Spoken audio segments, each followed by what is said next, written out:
Anything else? In the end, I hope everyone remembers my color too.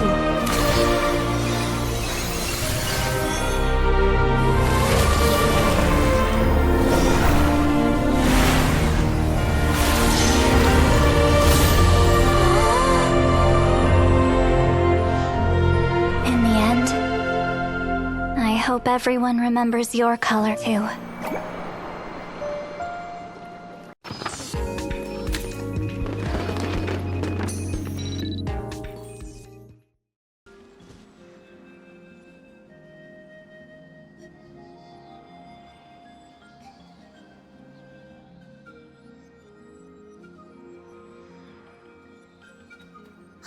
Something's hiding behind that statue! Aw, it's a baby ectomisaur! So cute! Although, why is it staring at us?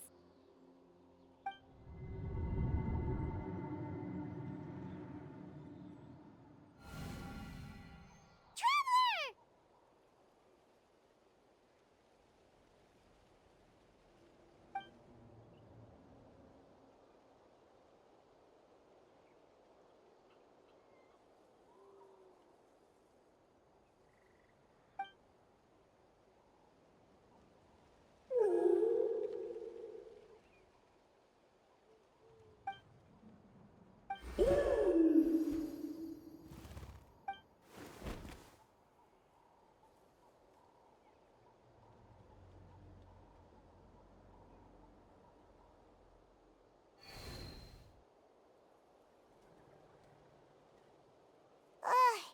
How long was Paimon out?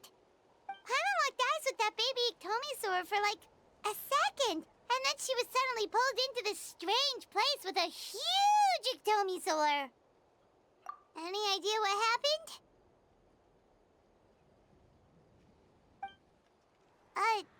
Traveler? Hey, what's wrong? Look, it's that baby ectomisaur. Seems like it wants us to follow it. Paimon's adventurous side says we have to see where this leads.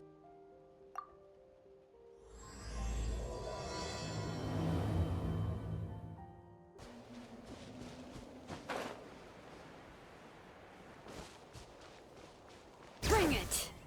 Oh, check it out! The graffiti on the wall is glowing! Masters of the Night Wind. And by the looks of it, masters of nightlife, too.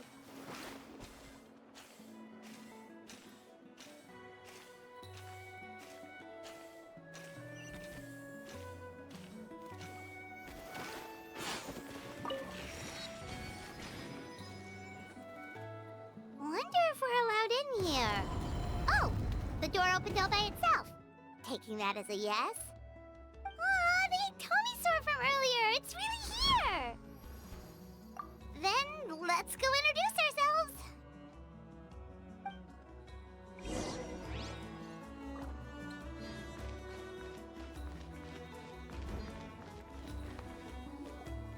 Hello there,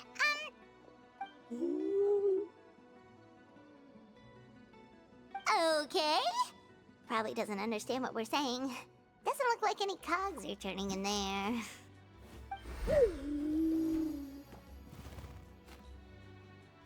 Whoops! Sorry! No offense intended! You there! You dare disrespect our elder?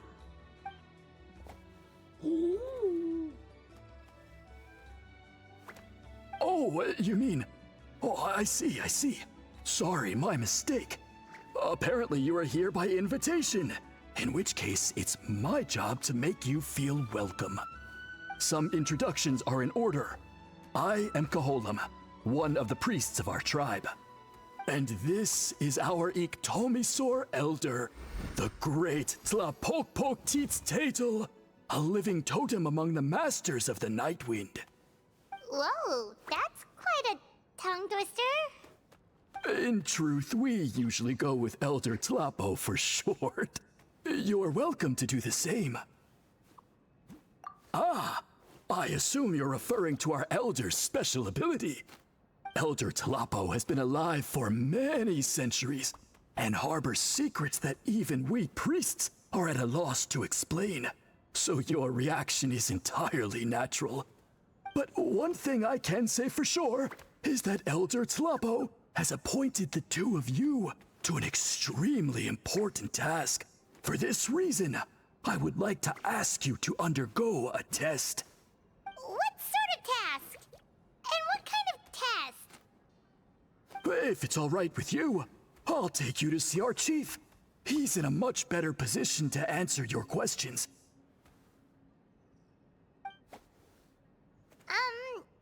Okay, sure. Very well. Then please follow me.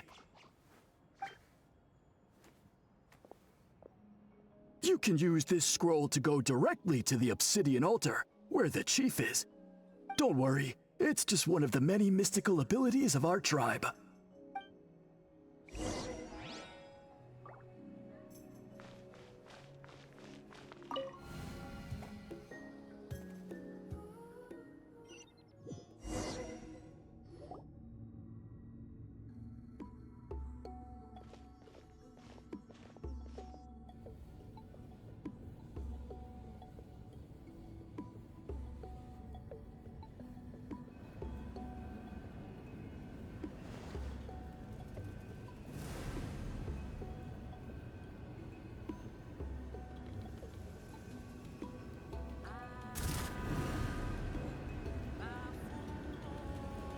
Whoa, what was that just now?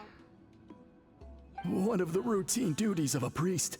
We attempt to contact the spirits of our ancestors to seek epiphanies and revelations. The chief is just over there. Please wait here while I have a word with him. I'll just be a moment. Well, the Masters of the Night Wind are definitely living up to their reputation as the mysterious ones.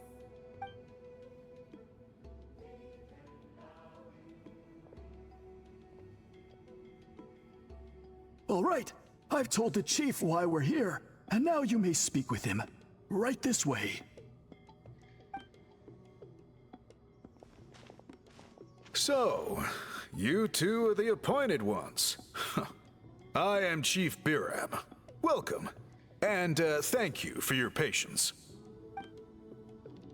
So tall. Unusually so.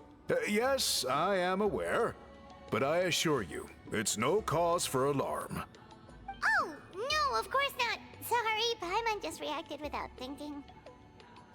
Ah, yes. Kaholam told me about that. As outsiders to our tribe, this is probably the first you've heard of such appointments. I'm sure the whole thing seems very confusing. Throughout our history, only members of the Masters of the Night Wind have been appointed to undertake these tasks. This is the first time an outsider has ever been chosen. Really? Allow me to explain. Our tribe has an old tradition of recording history in the form of woven scrolls. And not just our own history. We record the legends and heroic feats of all other tribes as well. It is a tradition we have observed for many centuries. We treat it as a solemn duty.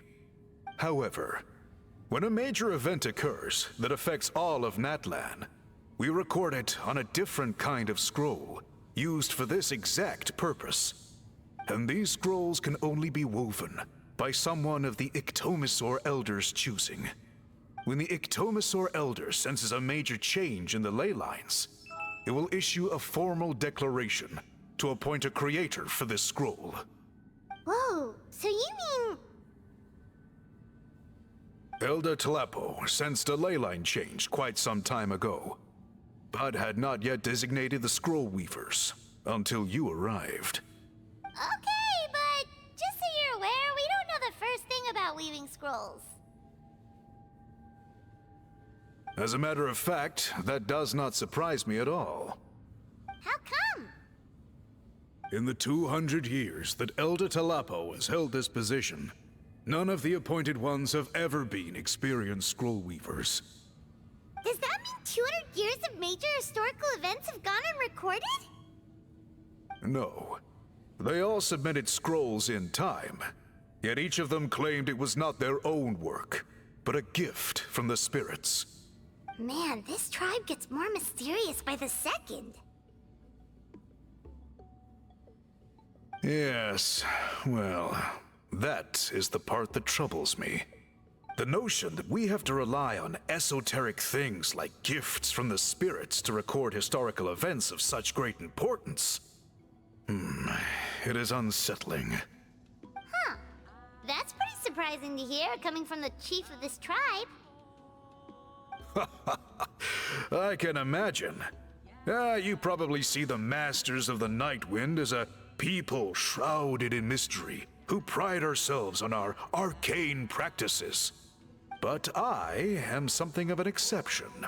I may be the chief, but when it comes to our traditions, I'm in fact a proponent of change and reform. I have dedicated my energies to deciphering the many mysteries of our tribe. In doing so, I hope to establish clearer rules that will help sustain our traditions in the future. Wow, that sounds great! So have you figured out the mystery of the gift from the spirits? Sadly not. It is something I've been investigating for a long time, but I have yet to uncover what this gift truly refers to. Only a small handful of events over the years have been recorded on these special scrolls, with decades between each one. And by the time the next scroll weaver is appointed, my time as chief will be long gone. I will not be in a position to investigate as thoroughly.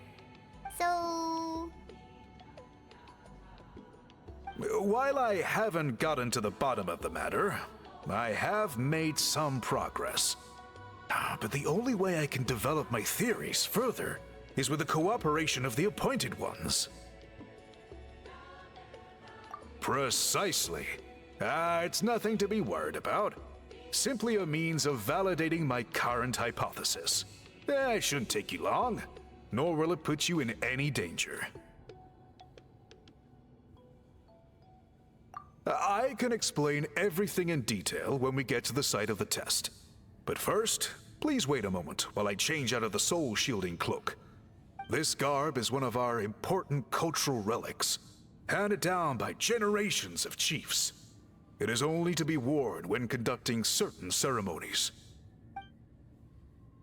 Oh.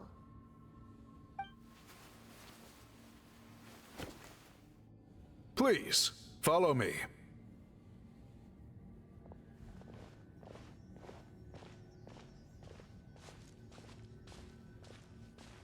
Do you see this scroll? If you touch it, you will enter a hidden space.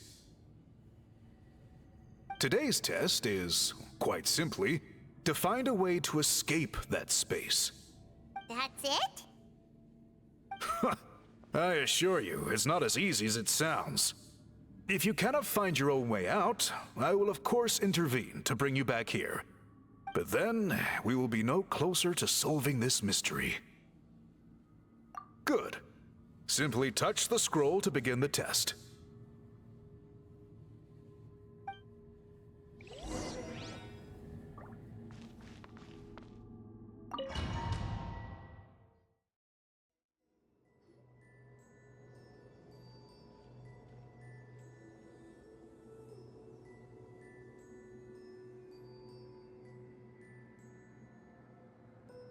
Whoa, we really did get teleported.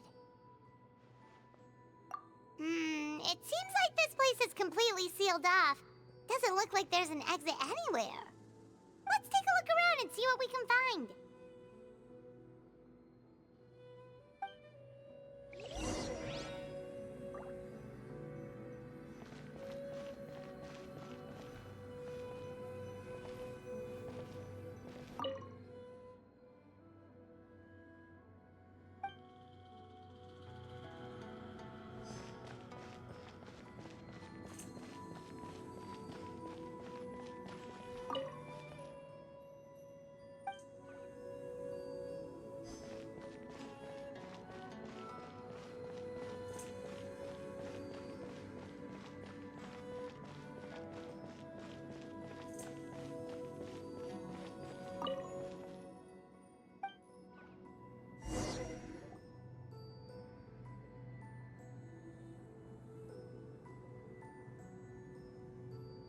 so many woven scrolls here? Paimon remembers seeing some of them before in other tribes. They seem to record historical events. This one really stands out from the rest. For starters, it's the biggest of them all. Wonder what story it tells. Yeah, you're right. Over there, something just flashed. Traveler, did you catch that?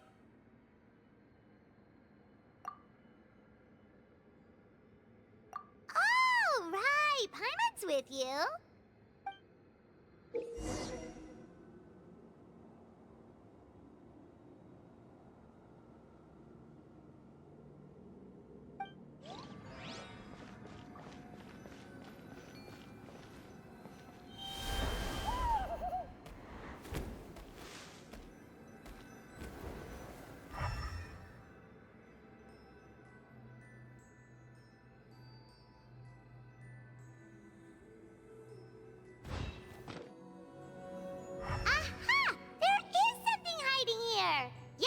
Looks like our ticket out of this place.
Whew! We finally made it out!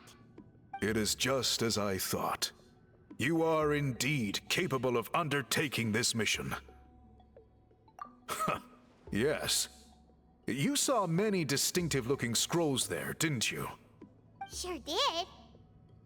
This specific kind of scroll was left to us by our ancestors.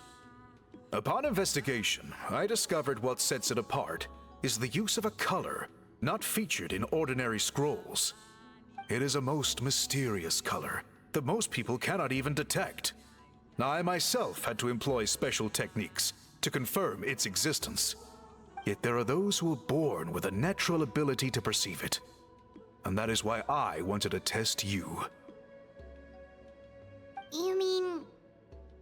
That space you just entered was an exhibition room for storing this variety of woven scrolls. Centuries ago, a great shaman by the name of Huitzilin put in place a security measure so that anyone who entered the room without permission will become trapped inside. It exists to this day, and although I have not managed to decipher how it works, I have at least found out how to turn it on and off. Once someone is trapped inside, it is all but impossible for them to escape without outside help, unless they share the great shaman's ability to perceive that strange color. Clearly you must have this ability, which leads me to believe that our Ictomisaur Elder can sense this ability in people, and that it appoints a scroll weaver on this basis. Another secret power? Traveler, you are full of mysteries. Still, having this ability doesn't change the fact that neither of us know where to start with weaving a scroll. Don't worry about that. The method for weaving this kind of scroll appears to be largely the same as for an ordinary scroll. The main difference is in the dye that gives it its unique color.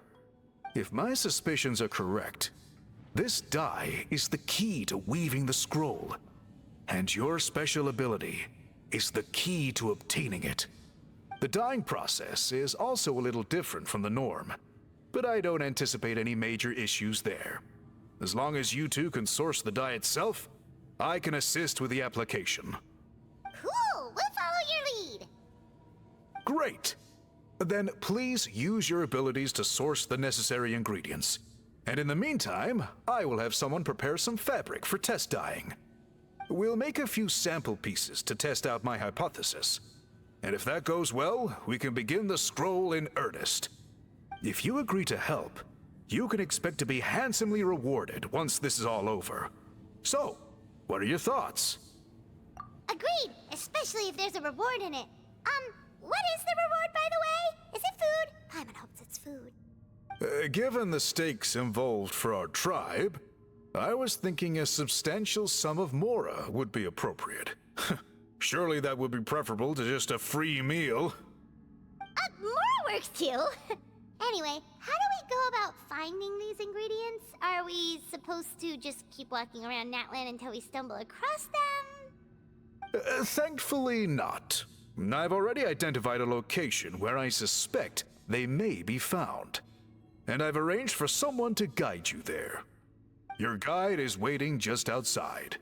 You can set off at your leisure.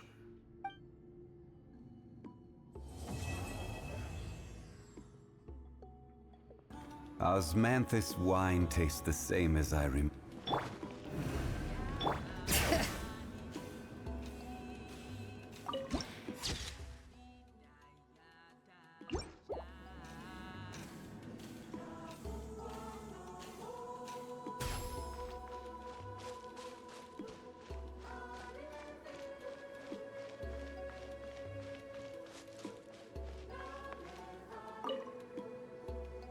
I take it you're the ones appointed by Elder Talapo?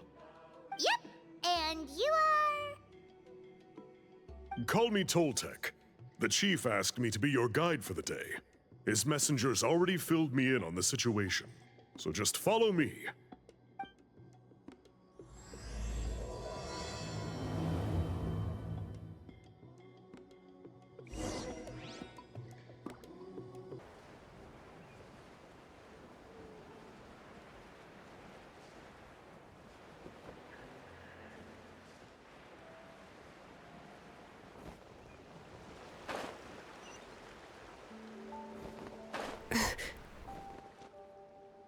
So the dye is somewhere in this cave, huh? This is as far as I can take you. Only the appointed ones may proceed from here. Why's that? Kind of a long story. Apparently, there's a certain fruit that grows in this cave, the juice of which can be processed to make an excellent dye. Many years ago, our ancestors set out to make a series of ambitious works of graffiti art. They selected this cave to make them in, presumably due to the availability of the dye. However, they didn't want anyone to see their work before it was completed, and so they sealed off the entrance to control access. To bypass the seal, you have to have mastered the art of color perception, or something like that. Oh, right. The strange thing is, our ancestors never removed the seal, even after they finished the graffiti art. Since it was sealed off, the only person who's been inside is the great shaman, Huitzilin, and that was 300 years ago. According to her, the artwork tells the story of a hero by the name of Kuntur. But I digress. Sorry, I'm a big fan of graffiti artwork. Once I get talking, I can go on for hours. So you're sure you don't want to come with us? I'll pass. I tried to get in once, but the seal blocked my way. I tried getting my Iktomi to clear it with its powers, but even that didn't work. I guess it's supposed to be a test left there by our ancestors. If you don't pass the test, you're not worthy of viewing their works of art. Don't worry about me, though. I wouldn't be joining you this time even if I was able to get in. Unlike our chief, I don't have the guts to challenge our traditions. This task is specifically appointed to someone by the Iktomi Elder. Who knows what bad things might happen if I got involved? Fair enough. All right, we'll try not to take too long.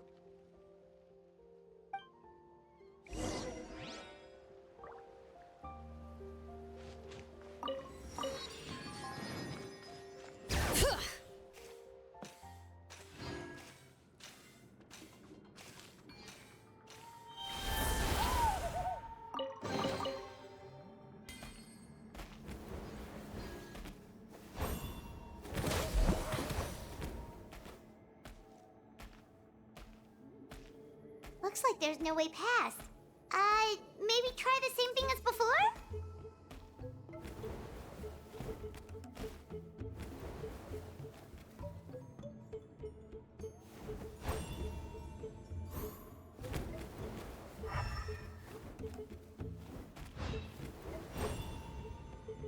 Hey, it worked! Let's head in and take a look.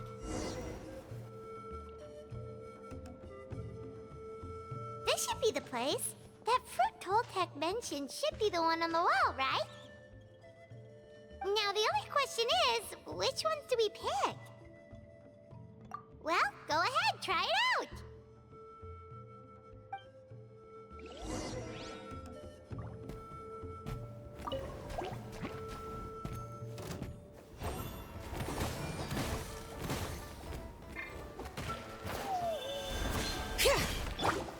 Stabilize! Right here, right now. Show them.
You saw something, right? Whatever it was, grab it!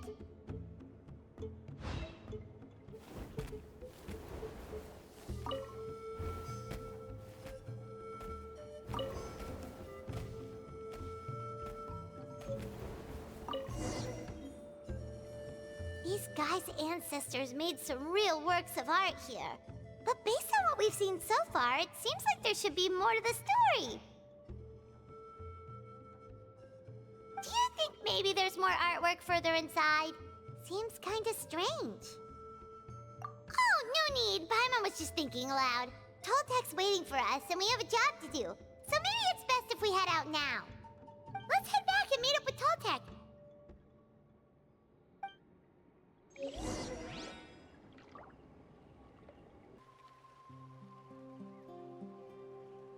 We're back, and we found the ingredients for the dye.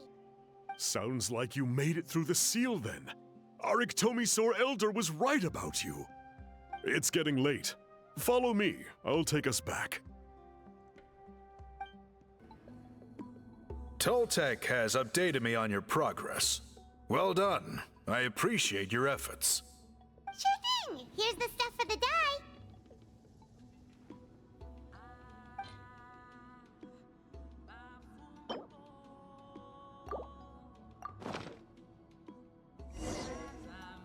I see. Yes. This is certainly a very different substance from typical dyes. Okay, now let's try our hand at making some samples. The fabric is ready for testing. Got it. Please come with me.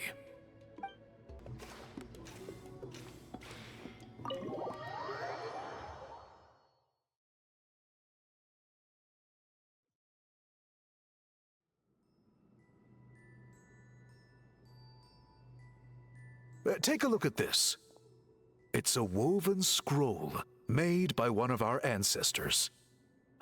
This is the kind of thing we're trying to make. Ooh. The person depicted is the legendary shaman, Huitzilin. She lived 200 years ago and was once appointed by the Iktomisaur Elder, like yourselves. She was especially skilled in the art of color manipulation, and of course completed her task with flying colors. This scroll is a record of her deeds, and was most likely the work of her own hand. The quality is simply breathtaking, even compared to other scrolls of this variety. Sadly, since she passed away, all of our Ictomisaur Elders' subsequent appointees have had to rely on the gift from the spirits to complete their work.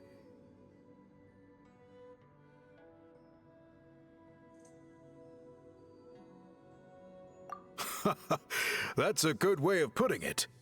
My only quibble with your phrasing would be, it's not just me, but us. Now Paimon's getting excited.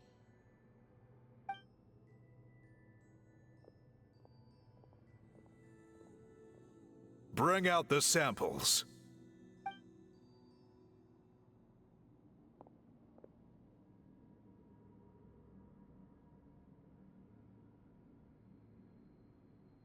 Now, as I mentioned, the dyeing process is a little complicated, but I am confident you will manage. Just make sure to follow my instructions carefully. The pattern has already been sketched out on the sample, so you just need to dye each block with the correct color. But you'll need to wait for the dye to fully soak in between each step to make sure the colors don't run.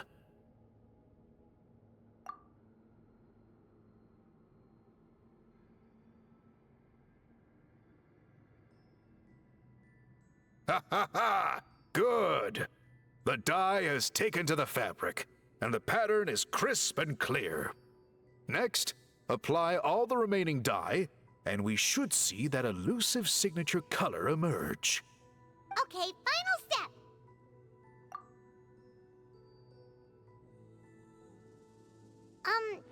Did it work? Paimon doesn't see it. Oh, that color isn't showing up. Oh, the dyeing has failed. No, your technique was flawless. You did everything exactly as instructed. It would have made no difference if I'd done it myself. Then what went wrong? It could be the weaving technique, or maybe the dye has to be applied in a different way. Oh, whatever the case, it looks like I have failed to get to the bottom of this mystery. Sorry, Paimon wishes we could do more to help. I am the one who should be apologizing. I made you do so much work, and it was for nothing. I will, of course, honor my commitment to compensate you for your trouble, but I do hope you won't give up on this task. I plan to keep investigating, and will be sure to keep you updated with any progress. Don't worry, we're not quitters. Paimon does have a question, though. This whole process of recording history on woven scrolls seems so complicated. Why don't you just write it down instead? You said yourself you're all about change and reform. Well, this seems like a pretty good place to start, don't you think? Writing things down would be easier for everyone, and your records would be more detailed. I think you've perhaps misunderstood my philosophy, but that's okay. I can answer your question, but there's somewhere I need to show you first. Oh, sure.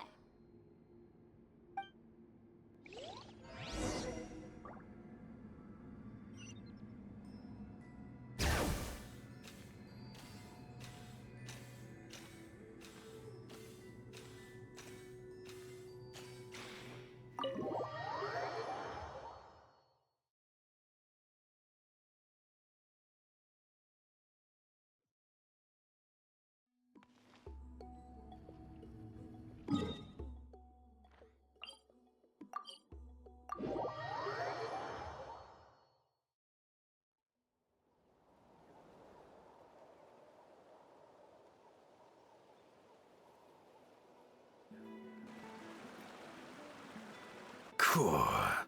Look at this view. What do you think? It's gorgeous! Now, try looking a little further. that graffiti? In all the years since the founding of our tribe, those colors have been with us every step of the way. It is true that I seek to bring new life to this ancient tribe through change and reform. But I also understand there are certain foundational things that we cannot afford to throw away. The foremost of these is the way we record our history. Oh, that makes sense. Since the very beginnings, our tribe has always sought to bring color to history.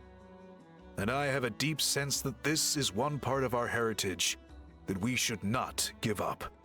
So, whatever it takes, I must find a way for us to continue producing our traditional woven scrolls. You're completely right.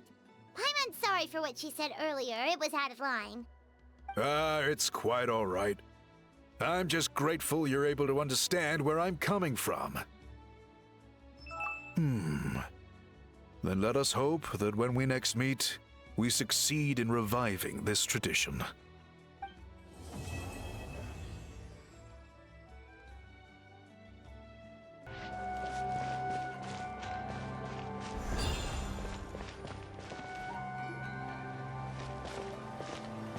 Huh?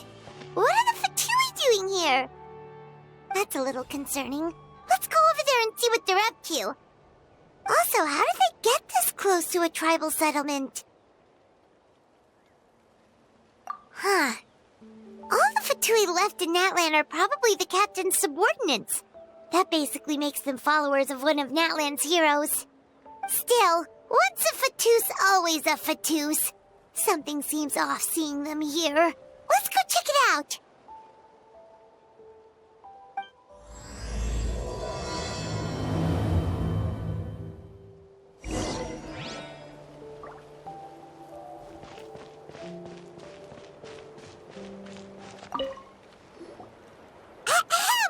What are you guys doing here?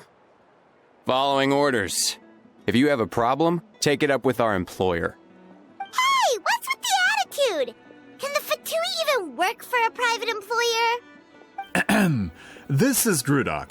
I hired him to be my bodyguard in Natlan. As you can see, he's not the sociable type. I'm sorry for any offense. My original plan was to hire someone from the local tribes, but a priest recommended Grudok and his squad. I was told they were capable fighters and had the time to spare, so they fit the bill. It seems like the Fatui's reputation in Natlan is quite positive. So that's what happened. Then you must be from Fontaine? Precisely! Montluçon, at your service. I work in the publication business. And you two... Wait, you must be the traveler and his fairy companion. Oh, you know us? A golden-haired traveler with a floating companion. There's no mistake. Your exploits in Fontaine have all the makings of a best-selling series. I'd be a failure of a book merchant if I couldn't recognize you. Wow, we're really famous at this point, Traveler. It's truly my lucky day. I know this is sudden, but I was actually looking for you two. You see, I have a favor to ask. So, you chased us all the way to Natlan? That's a little creepy. You'll be generously rewarded, I promise you. Well, at least he got straight to the point. Should we hear what he has to say? All right, we'll hear your request. You know the great shaman Sitlali, right? I need her help with something. Yeah, but the chances of her helping a random stranger just because we asked? Yeah, Sitlali really doesn't like dealing with strangers. I heard about that from other members of her tribe. But they told me if one person could convince her, it would be the golden-haired traveler. If you manage it, I'll even double your pay. Oh yeah, we should definitely get to the bottom of that first. It's kind of a long story, and there's tribal history involved, so you should hear it from an expert. Alie, if you could. Of course. I don't often have an eager audience for this kind of thing. Nice to meet you. The name's Alie. I'm a researcher from the Fontaine Research Institute. Unlike most researchers, I have a keen interest in ancient ruins. That's why I was invited to join Monsieur Montluçon's team. Have you heard of the legend of the great shaman Huitzilin? Yes. According to local records, she was a color mystic who lived over 200 years ago, and the most adept in her tribe at using that particular technique. Out of all of her exploits, her most celebrated is the Battle of 7 Colors. According to legend, the battle was triggered by an abyss invasion, one of the most brutal in Natlan's history, even from a greater historical perspective. Amazingly, Natlan was able to turn the tide despite being at an extreme disadvantage. The key to victory was none other than a color Huitzilin created on the battlefield. The color was extraordinary, illusory in appearance while also seeming to possess physical form. Legend has it that Huitzilin used the color to construct a magnificent maze on the battlefield and trap all the enemies inside. This allowed her allies to launch a counterattack and ultimately secure victory. Anyway, that's the gist of it. We don't want to take up too much of your time. That story is the reason I came to Natlan. I often publish books about the history of other nations. They always end up faring well on the market. When I heard this story for the first time, I wanted to include it in my next collection, but historical records about Natlan aren't very detailed. We haven't been able to determine where the battle took place, or find any definitive evidence that it occurred at all. Even within the Masters of the Nightwind, people dispute the legitimacy of the story. Some believe it to be a myth. If that were the case, the story would not be fit for publication. But if you're just including it in a story collection, why does it matter if it never happened? Well, you see, the slogan for the collection is Restoring the Truth of History. Naturally, I need it to be factual. That's why I'm here. The Masters of the Nightwind are said to have a tradition of recording past events, so I wanted to consult their records. But I was refused access to the Obsidian Altar. Application after application, and all I received were a few ordinary woven scrolls with nothing to offer. Honestly, I'm just trying to promote their history, and they make such a fuss. According to my research, their scrolls are considered sacred relics in addition to historical records. Naturally, outsiders are rarely granted access. Not to mention, the scrolls we did get to review actually contain a huge amount of information. I just need more time, and I could... We've been over this, Alier. There's no need to waste time on those scrolls when we have a better way. Seat Lally, you mean? Exactly. You're well aware, I'm sure, that Sitlali has been alive for more than 200 years. That means she lived during the era of the Battle of 7 Colors.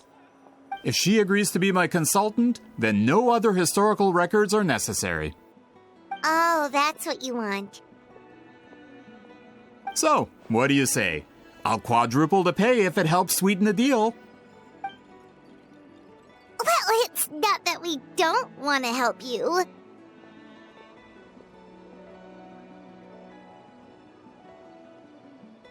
Oh, right! The duty the chief gave us has a lot to do with Huitzilin. Who knows? The Battle of 7 Colors might lead us in the right direction. All right, we'll help you convince Seat Lolly. Just let us do the talking, okay? Of course.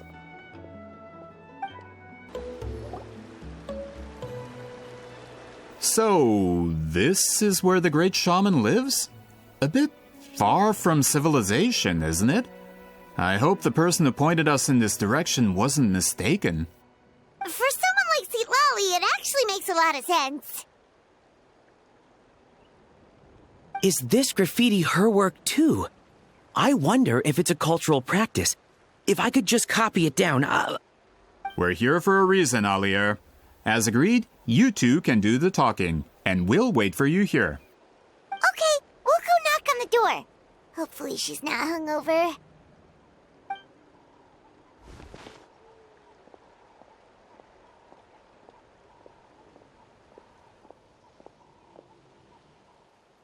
Sitlawi?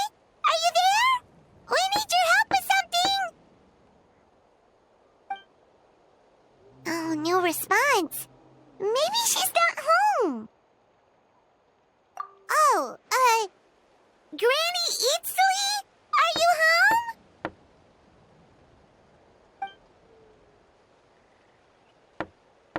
home? Hey, kid!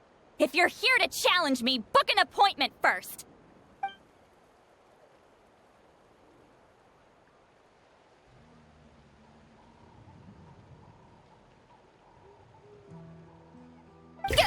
Traveler!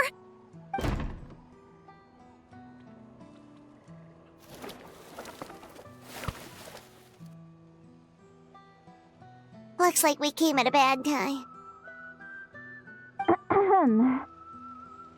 Are you still there? Just come in. We can talk inside. Well, at least we didn't get turned away.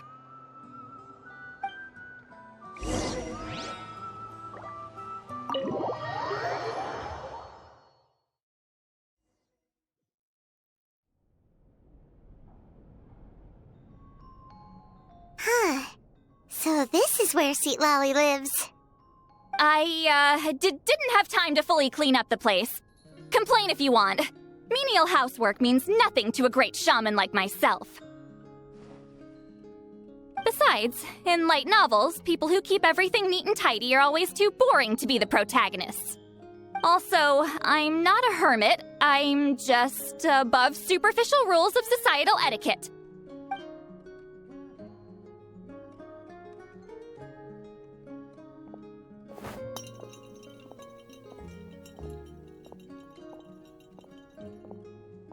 She sure does care a lot about what we think of her.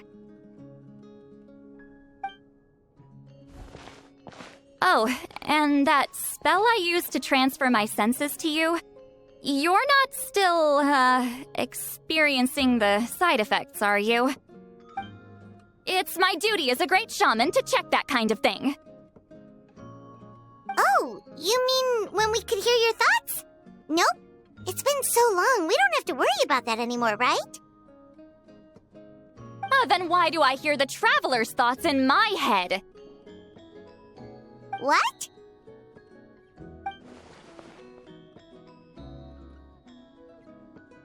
I can still hear you, you know. Don't bother. I'll find a way to fix it. First you hear my thoughts, now I'm hearing your thoughts. It was just a simple spell. I used it on you, and now it's on the fritz. Forget it. Just tell me why you're here. Well, someone asked us to ask you to be their consultant. They have questions about the history of Natlan. So they asked the hero of Natlan to put in a good word? Sounds like they know I don't usually trouble myself with other people's problems. The pay is really good.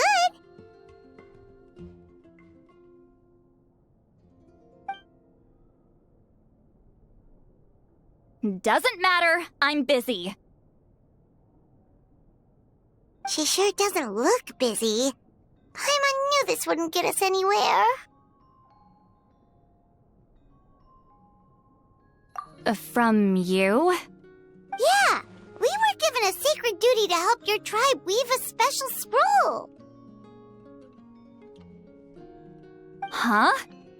So, you're the appointed ones this time? We were surprised too! After all, we have no idea how to weave a scroll like that. But with Chef Biram's help, we were able to make some progress. We still haven't succeeded, but we learned that the key to weaving the scroll is a special kind of color. The historical event those men want to ask about also involves color. If you help them, you might end up helping us too.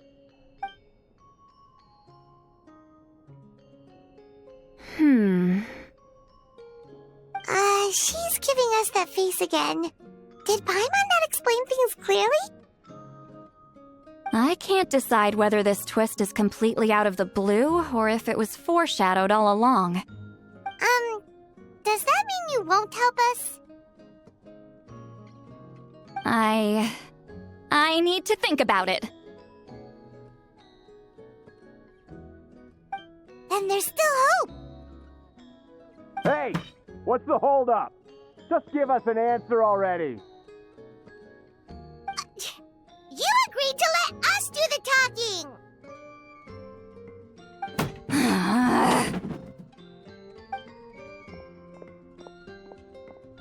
See, Molly?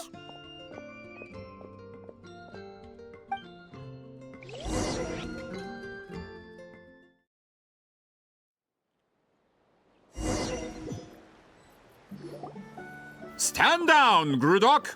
As your employer, if I tell you to wait, then you wait. Understood.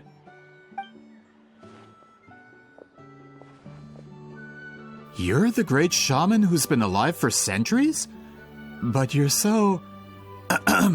Apologies for the disturbance. Grudok is a recent hire, so difficult to restrain sometimes. You're lucky you didn't force Sweet Lolly's hand. Well, since you're here, how about a discussion? Do you have any idea who I am? Did you think Granny Eatsley would be fooled by your little performance? I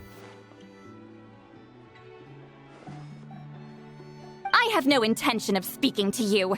Your recent hire interrupted me right as I was about to make an important decision.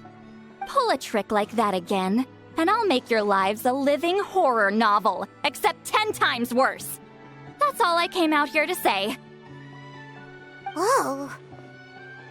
Traveler, we have a discussion to finish. You live up to your name, Granny Itztli. I apologize for the offense.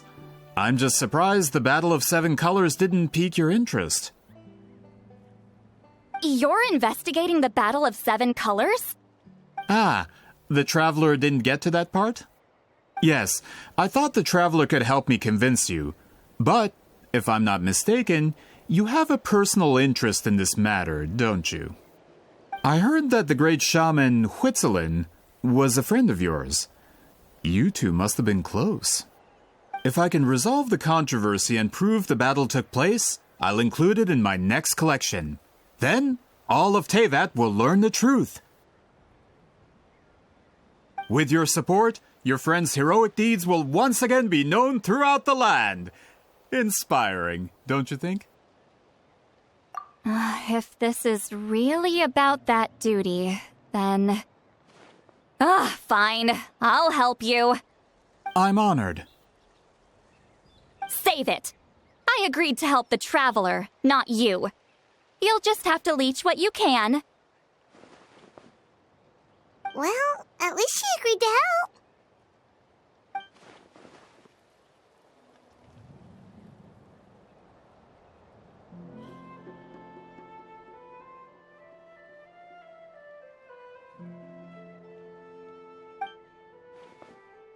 Who are you calling heartless? Not a problem. I always planned to work with the Traveler. So, did you directly experience any events of the battle? Do you have any idea where it took place? Can you think of any relics we could use to prove it? Talk at me, why don't you? Fine. No, no, and no.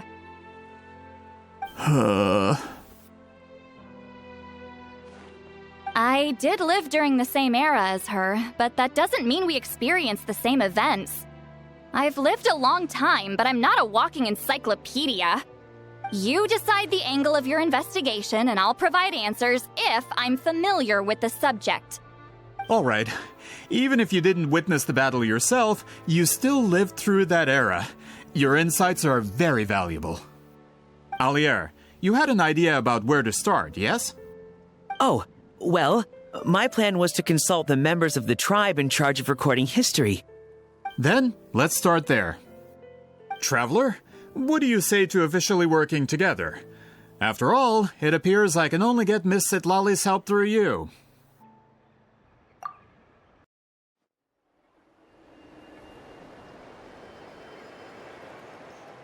You don't seem super invested in this whole thing, Citlali. The Battle of Seven Colors is something I've only ever heard about. I know as much as anyone else in my tribe. But how? Weren't you alive when it happened? I wasn't there when it took place, and she never told me about it. That's how. But Molusol said the two of you were close friends. The battle was legendary. Why wouldn't Huitziling tell you about it? Close friends? More like arch rivals. Something Montluçon would know if he actually did his research. Did you see the graffiti outside my house? That's not my doing. All students from Huitziling's School of Shamanism must pass an extremely difficult trial before graduation, defeating me in battle. Those graffiti drawings are how they challenge me.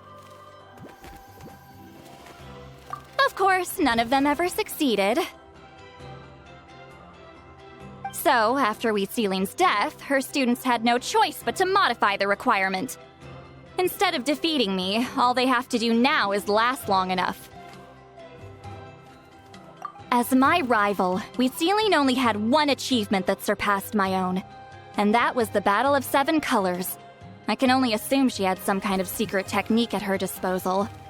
It makes perfect sense that she kept it from me. I'm a fast learner.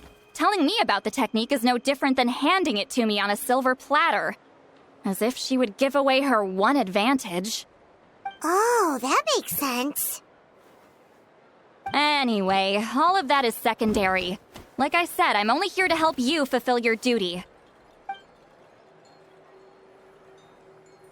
Don't misunderstand. This duty is important for my tribe, too. A great shaman should do her part to see it done. Excuse you? I fail to see what housekeeping has to do with my duty as a shaman. Why is it that you're the one whose thoughts are exposed, but I'm still the one suffering? I need to get to the bottom of this. Excuse me, great shaman, but we have a situation over here. We could really use your help. Okay.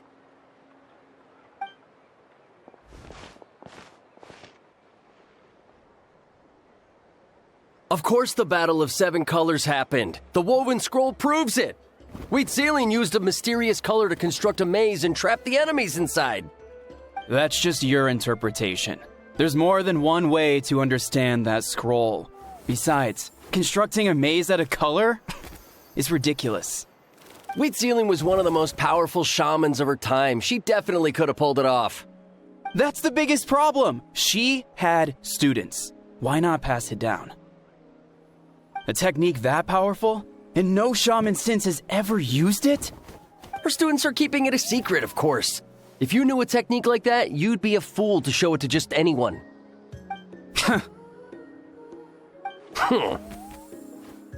Oh, I didn't mean to cause an argument. I just wanted to ask, is there anything we can use to prove the battle took place? Of course it took place. Why would you need to prove it?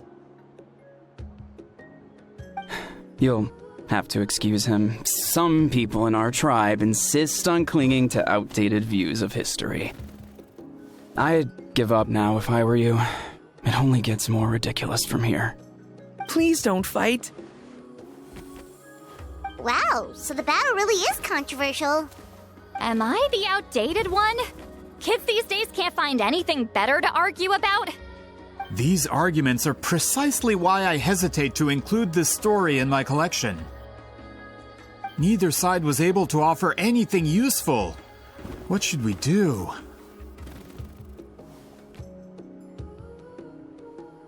Huitziling was a passionate teacher. We were opposites in that sense. The technique she used in the battle must have been her masterpiece. There's every reason to pass it on. Still, if the technique is powerful enough to single-handedly stop an invasion, it also makes sense that her disciples would keep it a secret. We should check with the students from her school. If we can confirm the technique exists, we can deduce certain things about the battle. But as far as I know, most of the shamans from her school occupy high positions in the tribe. Not the type of people outsiders like us can speak to on a whim. Right. The obsidian altar is off limits to you. But, if I go... Is there a problem? Most of Wheatsealing students are respected priests in the tribe. But that means they had to go through me. Or try, at least. I, of course, humiliated them from a young age. Those who hold the position now are the ones who lasted long enough before I wiped the floor with them. If I show up without warning, they'll run for dear life. That's not gonna get us any answers. Yeah, Paimon can see it now.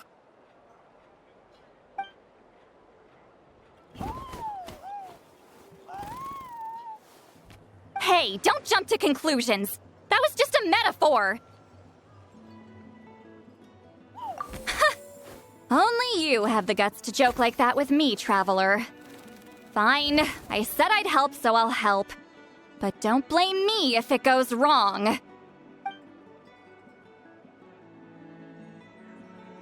Alright, the rest of you can wait for us here. We appreciate the help.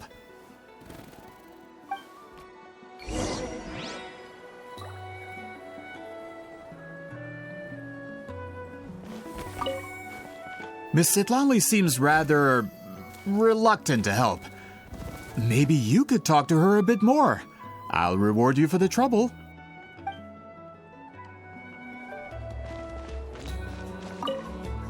Got a problem? Like I said, take it up with my employer.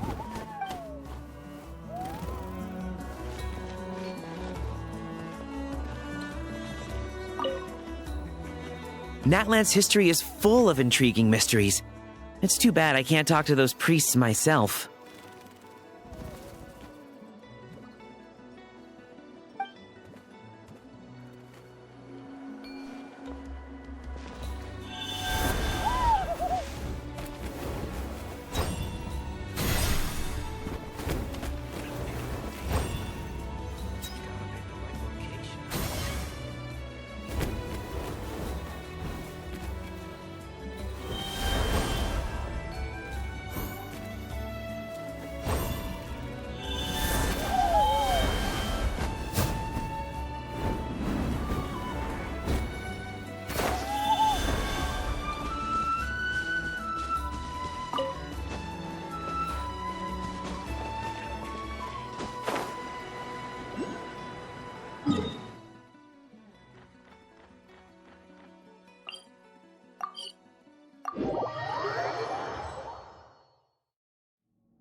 Oh, are you in the middle of a ceremony? Granny Eatsley?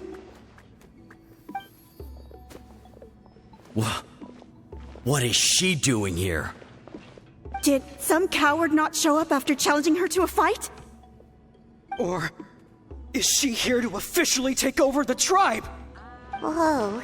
It's like they really do see her as some kind of tyrant. No matter what, we'll defend our dignity as priests to the end. You talk a big game for someone who lost to me the most out of the entire priesthood. What? All I want is to ask some questions. So, you're here to interrogate us? Someone didn't sit pretty for their beating? Is that it? You want their name, don't you? We should just run! Yeah, with the hero of Natlan here, Granny Eatsley will be on her best behavior. Sure, whatever you say. Oh, it's the Traveler and his companion. That does make me feel better. How can we help you? We wanted to ask about the technique you inherited from Wheatsealing. Huh. So you can eradicate our school once and for all? Disciples of our school have challenged her year after year, just as our master instructed. Sounds like she's finally had enough. Well, you're not wrong. If we want to protect our legacy, one of us needs to run. Not this again. Just how much did you traumatize them, Sweet Lolly?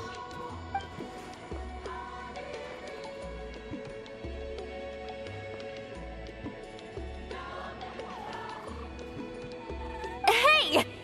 You can't just say whatever you want just because it's in your head. I'm Granny Eatsley. A mere mention of my name and kids burst into tears. Love and respect? No one has the guts for that. You know what? Forget about your duty. We really need to fix this mind-reading situation. Sorry to disappoint, but if you're here to question whether we're qualified to inherit our master's legacy, we're not going down without a fight. We're not getting anywhere. What should we do, Traveler? Huh? Oh, it's you. Elder Tlapo! Oh, we must have disturbed your meditation. Our deepest apologies. Please forgive us.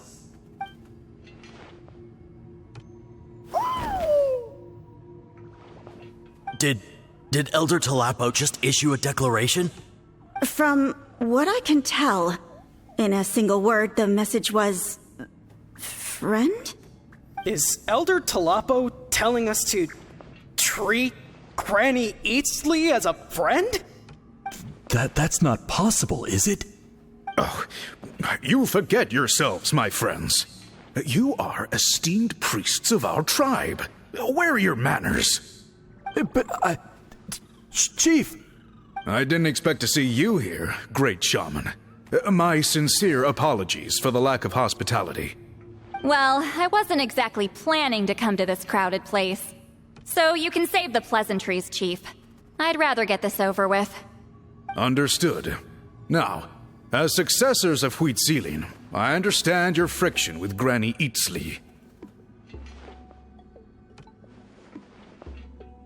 However, Elder Tlapo's declarations have always showed us the correct path. You would do well to respect his counsel. So, mind your manners and allow Granny Eatsley to ask her questions. Whew! Good thing Elder Tlapo and Chief Biram are on our side.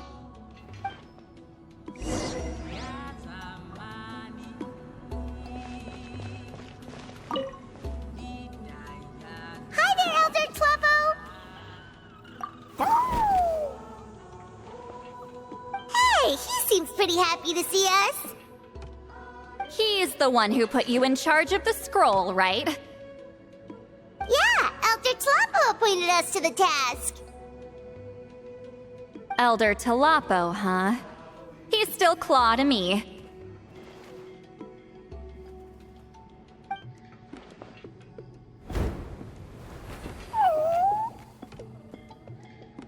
Hey, don't pull that cutesy stuff with me.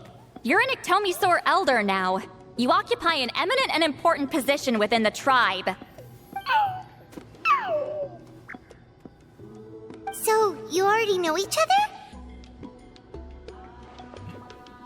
other? Claw was only this big when we first met. He was Huitzilin's Saurian companion back then. She kept dragging him to my place, so over time, we got to know each other. She only came to my place to fight me. But at the same time, she always claimed to be my friend.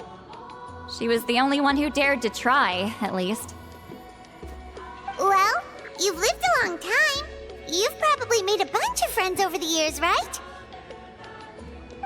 The more time you have, the more friends you lose. Oh, Anyway, let's get back to business. I hate talking about the past.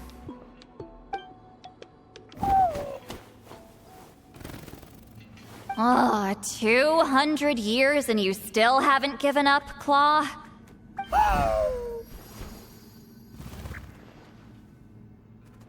I still haven't made up my mind, so you should head back.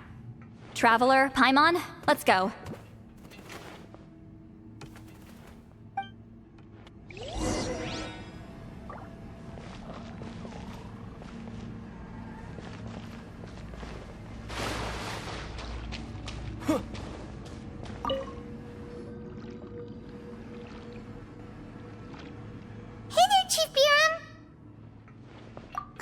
Wait, we haven't reached out since the last time we failed the task, huh? I'm just grateful you haven't forgotten that duty. Actually, we have good news! We found another clue! I'm all ears. It's the Battle of 7 Colors. Huitzilin's claim to fame? That sounds promising. But the battle took place hundreds of years ago. An investigation is bound to be difficult. True, but Granny Eatsterly promised to help. Is that so? I've tried seeking her help in the past, but I never managed to coax her out. You should cherish this opportunity. Hey, don't complain! None of the previous chiefs succeeded either. Forgive me. That wasn't my intention. It was a comment on my own failings. Paimon said you've been trying to figure out how to weave the special scroll. It is my duty, great shaman. Why bother? The scrolls always end up completed on time. So what's the point of figuring it out for yourself? If I may, this task concerns the history of Natlan as a whole. And in many ways, history is the memory of a people. Memory is sacred to our tribe.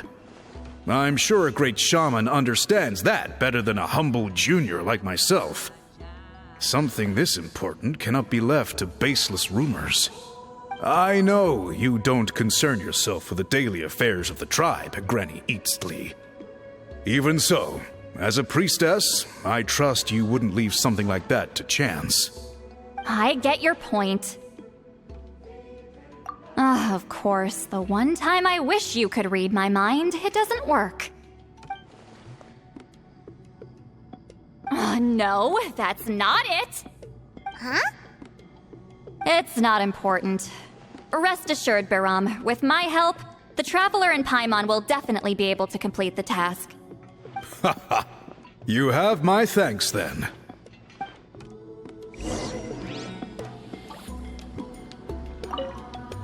If you run into any more problems, I'm always willing to help.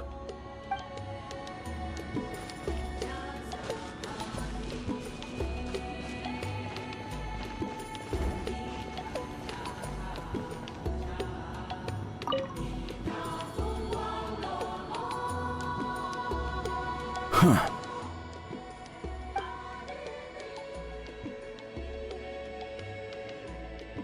So are you here to test whether we're qualified to inherit Master Huitzilin's legacy? You've already been tested, haven't you? Well, frankly speaking, I don't think any of you are qualified. But that's not why I'm here. All you need to do is be good and answer my questions. Fine. Ask away.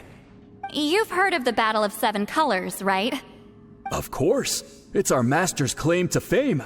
An immortal legend inscribed in the very history of our tribe. Then I'm sure you know there are those who question whether it actually occurred.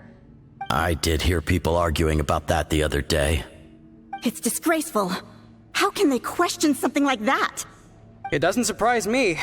Natlan has had more tourism lately. A lot of people have started getting strange ideas after interacting with Outlanders. After all, everyone who took part in the battle has returned to the ley lines. Without witnesses, it's hard to refute detractors. Well, it just so happens the questions I want to ask are directly related to the legitimacy of this battle. Listen, we know you were rivals, but do you really have to question her legacy? You think she's like you? Someone who can't survive a little scrutiny? No, of course not. Then let me finish. During the battle, Huitzilin most likely used a technique powerful enough to turn the tides of war. I'm sure she was very proud of it. Proud enough to pass it on to her disciples. So, which one of you inherited that technique?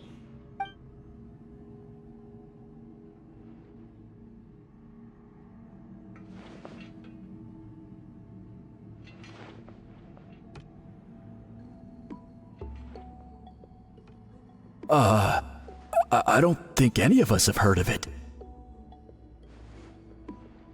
Listen, I'm not trying to take it for myself, so be honest. With or without it, I can wipe the floor with any of you. Yeah, no objections there. But I'm telling the truth. None of us have ever heard of that technique. Gah, what's wrong with her? Why would she let it go extinct? Master's body of work is massive. No one student could hope to learn all her techniques.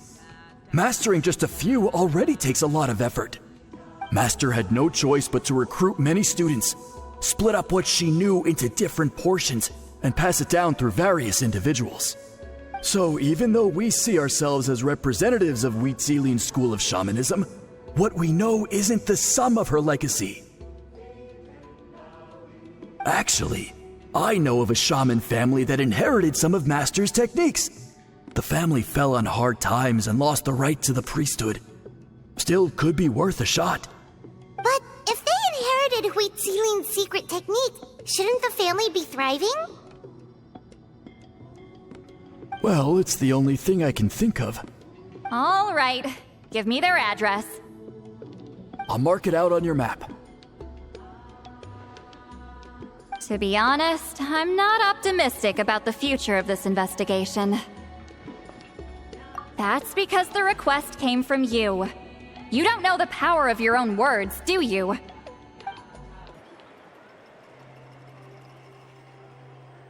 Proving the legitimacy of this battle seems more hopeless by the second. Nothing we can do about that. Well, even if our investigation ultimately proves the legend to be false, that's still a worthwhile result.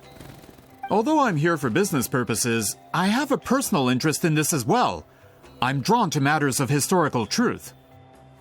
That's exactly why I chose to follow you, Monsieur Montluçon. Listen, I'm just updating you on the situation, not asking for your opinion. I don't really care whether you continue your investigation. And Traveler, you came to me for help with your scroll weaving duty, right?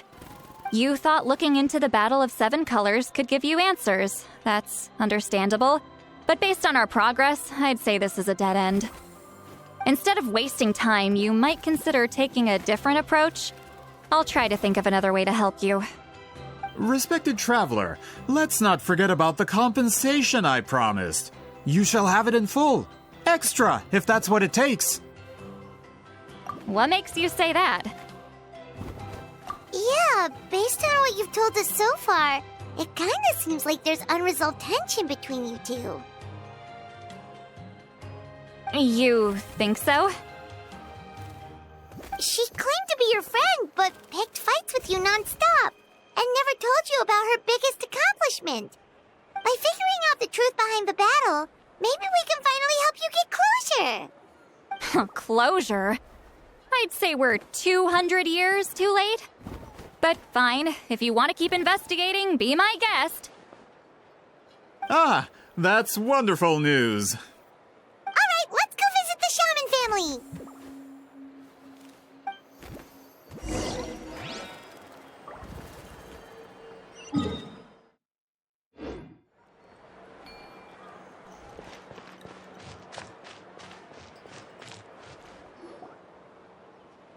Hello, are you Aishaman? Yep, that's me. Huh? Granny Eastly? Get up! In a crowded market like this, the only person who should be trying to hide is me. My apologies. Ever since my grandfather's generation, the shamans of my family have given up on passing your trial, Granny Eastly. Have we offended you in some other capacity? Man, this is generational trauma at this point. Whenever I misbehaved as a kid, Grandpa would tell me about the thrashing he received from Granny Eastly. I still get nightmares about it sometimes.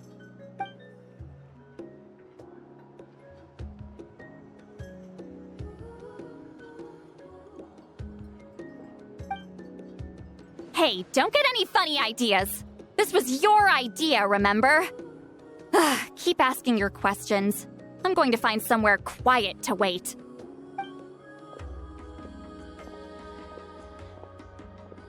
Okay, so your family studied under Wheat Zealing, right? Yes, although that pretty much ended with my grandfather's generation, unfortunately. The techniques my family learned from Huitzilian didn't have much practical use in terms of tribal affairs, so during my grandfather's time, we quit the priesthood. Turns out, shaman techniques aren't that useful outside the priesthood either. So over time, we abandoned them altogether. Of course, it's possible that we were just too foolish to understand the true power of those teachings. After all, Huitzilian was a genius. None of her students have been able to fully reproduce her talent. Do you know which techniques were passed on to your family? I'm not sure. As a kid, I remember hearing my grandfather talk about them, but it's not like I can use them myself. Just think about it for a sec. Do you remember anything about a technique that can decide the outcome of a battle? Decide the outcome of a battle? No, I don't remember anything like that. Besides, my family wasn't really known for our talent. If a technique like that exists, I doubt Huitzilian would pass it on to us. You might have better luck asking one of the priests. They're descendants of Huitzilian's most gifted students. Well, looks like we're back where we started. Still no definitive evidence the Battle of Seven Colors took place. Alier, do you think we have enough to draw a conclusion? All we have are non-witness accounts. We could put together an interview, but that's not going to hold up in academic circles. Then we have to keep going. Oh, you're investigating the Battle of Seven Colors? Yeah, you know about it? Not a lot, but there's something special about my family. In addition to shaman techniques, Huitzilian stories were passed down to us as well. Say what you want about my ancestors' dedication to shamanism, but they definitely paid attention to those stories. And of course, the Battle of Seven Colors is the most exciting story of them all. We don't need another story. We need something concrete. Does no one in your tribe understand that?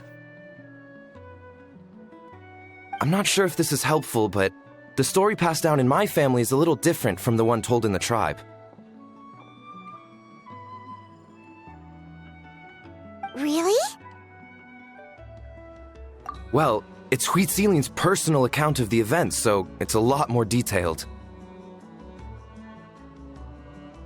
For example, in the version I heard, the battle took place in a location known as Chico Mostuk Cave. That means you can tell us where to find it. Have you ever been to this place? Unfortunately not. I studied maps of Natlan before we left, Monsieur Montluçon. I don't remember ever seeing such a name.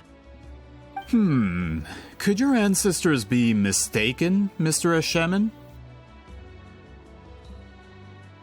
It's unlikely.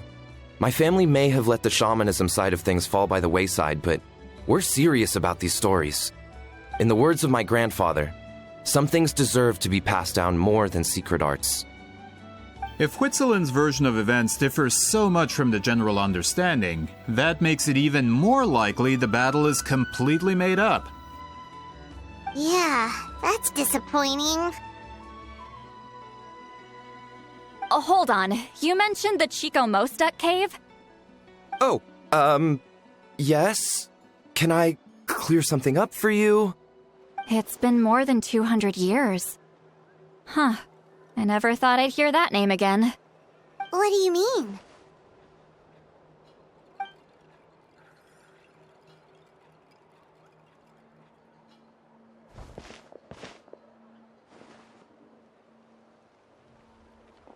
That location is now known as the Valley of Fog. The Chico Mostuk cave is what it was called 200 years ago. Precisely when Huitzilian was alive. That means, Monsieur Montluçon, we can confirm the original site of the battle. Once we get there, the evidence we need should be at our fingertips. Just when we thought all hope was lost. I never doubted you, great shaman. Allow me to present you with a gift as thanks. Save it. Flattery won't get you anywhere with me.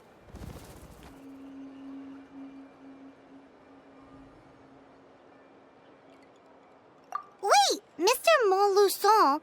in publishing. You're a huge fan of light novels, right, Sweet Lolly? Maybe he could get you some that are out of print. Really? Out of print, huh? Sure. Do you have any in mind? Well, if we're talking collectibles, then the first edition of Shogun Almighty reborn as Raiden with unlimited power is a must. It's the first major hit of the isekai genre. Several editions have gone to print, but copies of the first edition are exceedingly rare and valuable. I see. There's also its sister work, Pretty Please Kitsune Guji. It was Yae Publishing House's attempt at gauging the new market trends. It's opened the door to a new genre after readers grew tired of isekais. The sales speak for themselves. Actually, Yae Publishing House released a limited edition not too long ago, but it's almost impossible to get. Anyway, I'll take those two. Sorry, I'm not sure I caught all that. What were the titles again? Reborn as Kitsune Guji? These two titles are among the most successful and well-known works in the entire industry. You're telling me, as someone who works in publishing, you've never heard of them? I'm a merchant from Fontaine, after all. Regarding this particular genre from Inazuma, I'm afraid I lack your level of expertise. Amateur.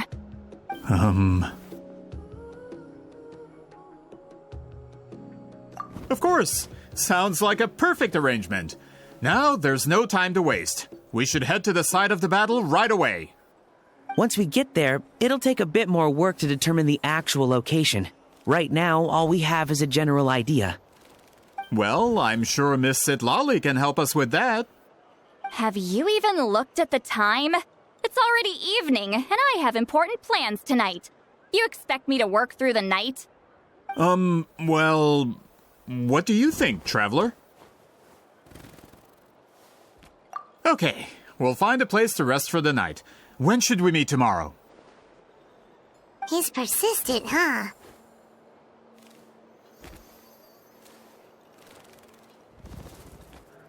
How about noon? Do we have to wait that long? Great shamans have important matters to attend to in the morning.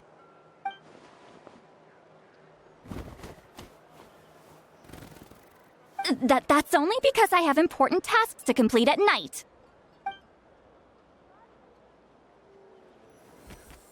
All right, as Miss Sitlali instructed. Let's meet back up tomorrow at noon. We'll be waiting at the exit of the tribal settlement.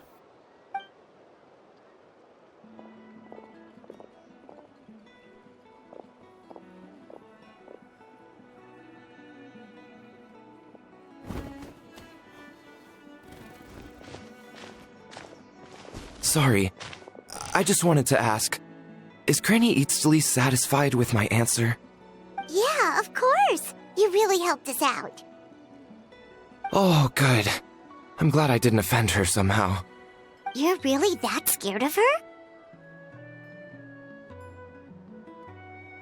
To be honest, Granny Eatsley almost never interacts with ordinary tribespeople like us.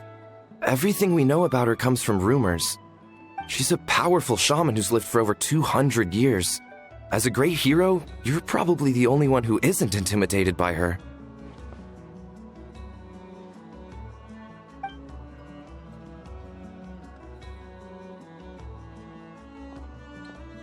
Well, thanks for today, Sweet Lolly. That's quite considerate of you. All right, let's grab a few drinks. Just like last time. Wait, didn't you say you had important plans tonight? What did you think I meant? Does that mean you've gone drinking every night for the past 200 years? Now Paimon's worried about your health. No, I've had enough socializing for one day. I know somewhere quiet. We can just buy some drinks and head over.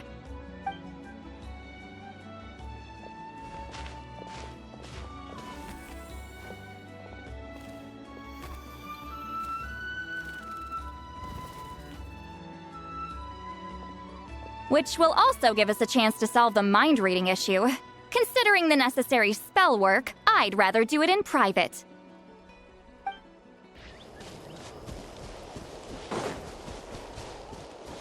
Is this the place? No, further up. Further up?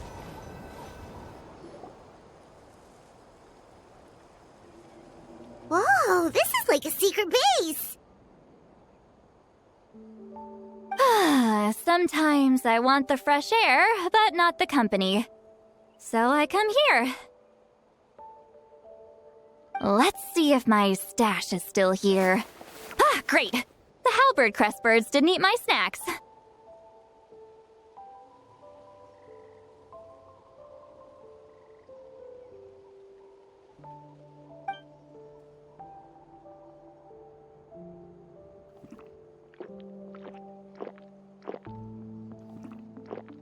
Now for the mind-reading issue.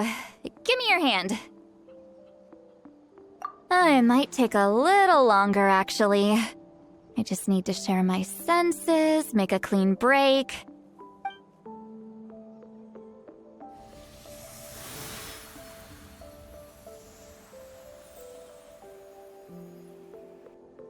And that should do it, right?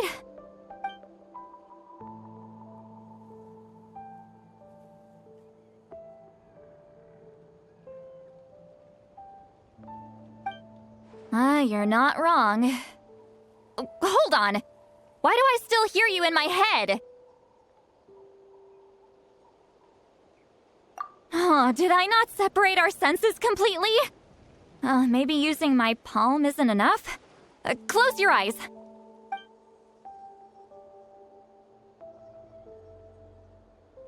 Oh, please work, please work. A great shaman should be able to handle this.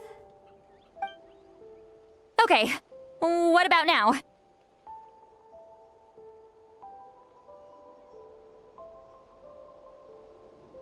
Huh? And now? Huh. Whenever I try to remove the effect, it just flips direction and gets worse.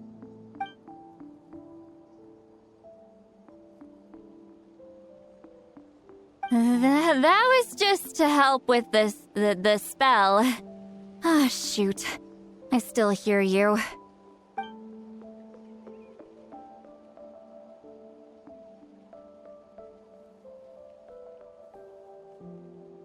For a human soul, to lose the boundaries of the mind is to drown in the sea of consciousness without a concept of self. Wait, that sounds bad! I read that in a light novel. When it comes to the real world, I think it's pretty accurate. Is Lolly drunk?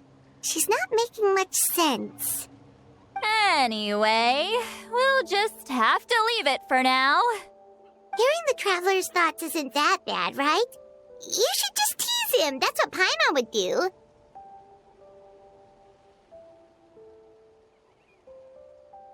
It's just... I'm not good at this. I'm not used to being close to people. Sorry, I said we could be friends, but I guess I'm not ready. I'm used to being Granny Eatsley. Someone intimidating, someone people are scared to approach. I don't have to deal with people that way.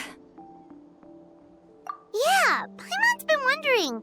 Why do you insist on living so far away? You could easily become a leader of your tribe, someone everyone loves and respects. When you live as long as me, a person is like a flower. The color draws you in. You water it to see it bloom. It rewards you with its fragrance, but it doesn't last. With the passing of the seasons, everything withers away. You can try to water it, but it will never bloom again. Even if the same plot of soil is covered in flowers the following year, the one you remember won't be there. That's just how it is. Most of the people in my life will be gone one day, just like a flower. Getting close means losing friend after friend for hundreds of years. until the weight of their memories crushes my soul. If people don't care about me, then I don't have to care about them. It's better if the people in my memories are nothing more than fleeting strangers. Sweet Lolly. You won't live as long as me, so you don't have to worry about that. Really? Then you should understand. Nearly everyone you know will be gone one day.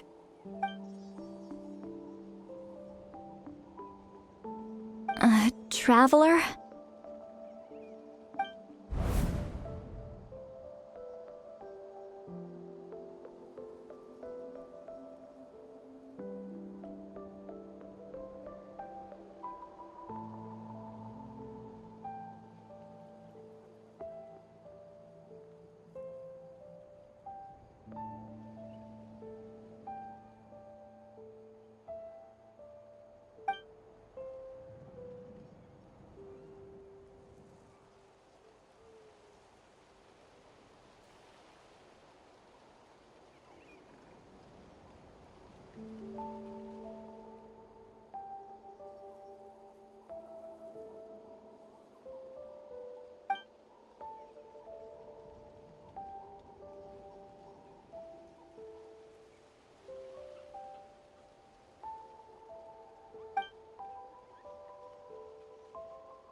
Is something wrong? Stupid mind-reading side effect won't go away. It's not like I want to hear you complain about me all the time. Okay, she's definitely drunk. Sweet Lolly, maybe take it easy? At this rate, you might sleep past noon tomorrow. I'm not drunk. I remember everything the traveler said. Just gotta think of a response. I'll think of something. Uh-oh, not this again. Is she asleep? I'm fine.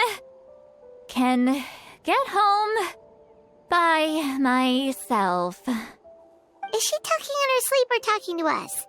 She seems kind of out of it. Bye. Gonna walk back alone. Need some time to think. All right.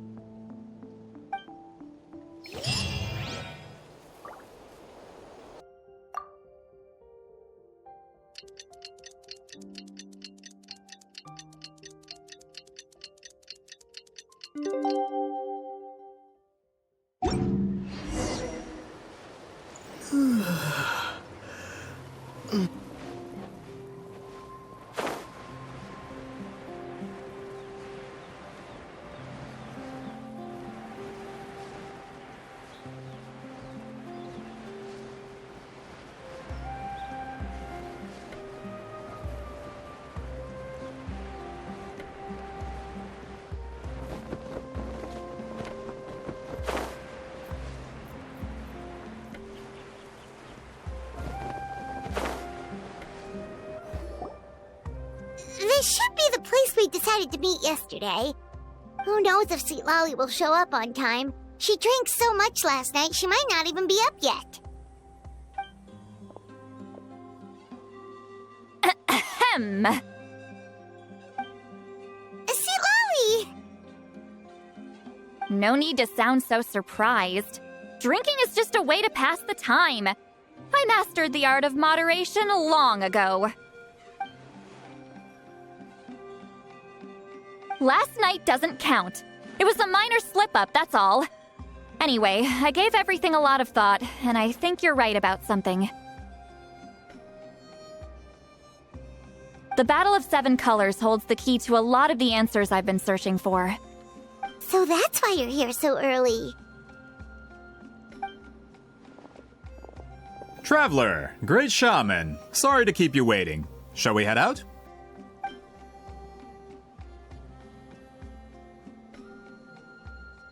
Just follow me. I'll confirm the location myself. Of course.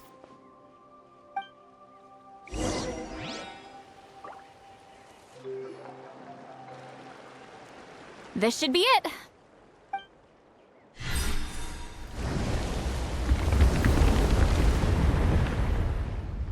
So the battlefield is inside this place. That could explain a lot of our academic questions. Don't lose focus. Once we get to the actual site of the battle, all the evidence needed for publication will be at our fingertips. Everyone ready?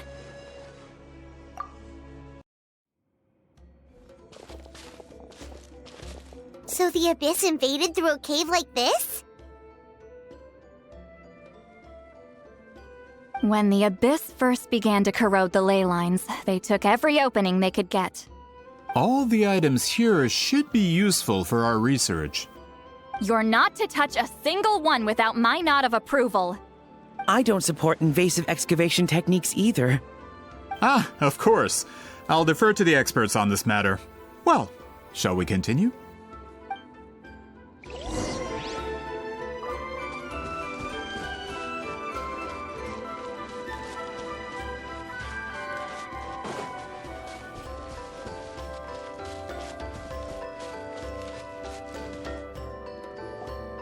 There are weapons here from every tribe in Natlan. The battle must have encompassed the entire nation. Sounds like we're getting closer to what the legend describes. But all we can really say is that a battle took place here. There's still no evidence of any colors or some elaborate maze. Wow, you're really invested in the Battle of Seven Colors. Well, it's the reason I came to Natlan in the first place. Grudok, send some of your men to search the area. We might miss something all grouped together like this. I'd like to cover all our bases. All the bases. You got it. Don't jump to conclusions. Of course this isn't the site of the actual battle. We have to keep going.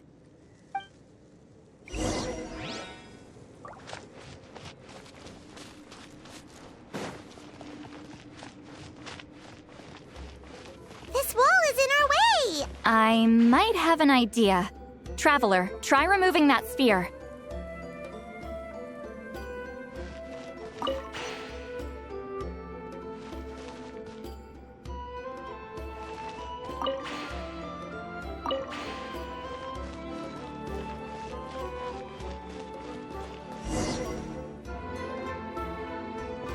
Whoa, we passed straight through!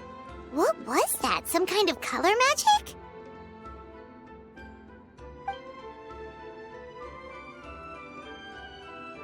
It's very close to the technique Wheatsealing might have used.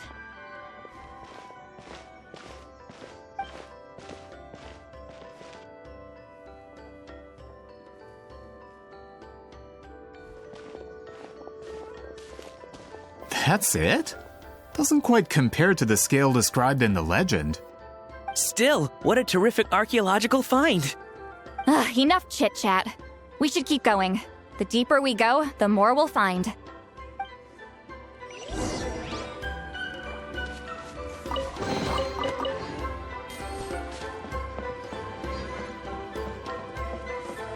Get to work!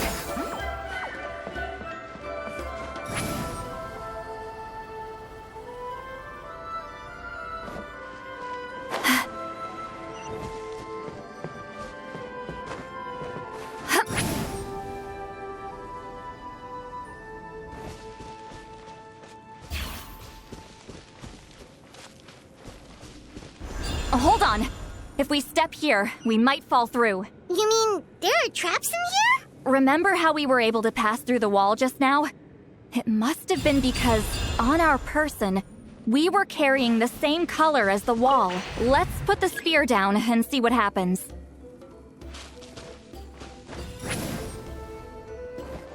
Whoa, you're right. We can keep going now.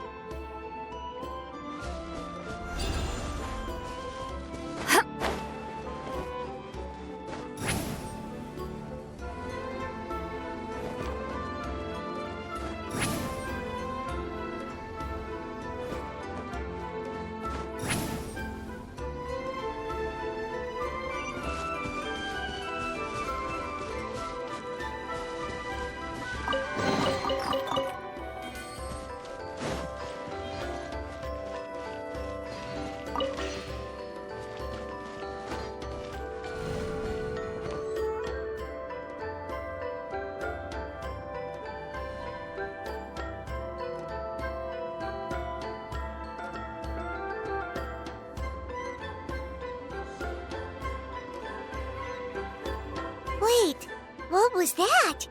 What is this place? Look! A maze made of colors. It's real. I can't believe it. Hold on.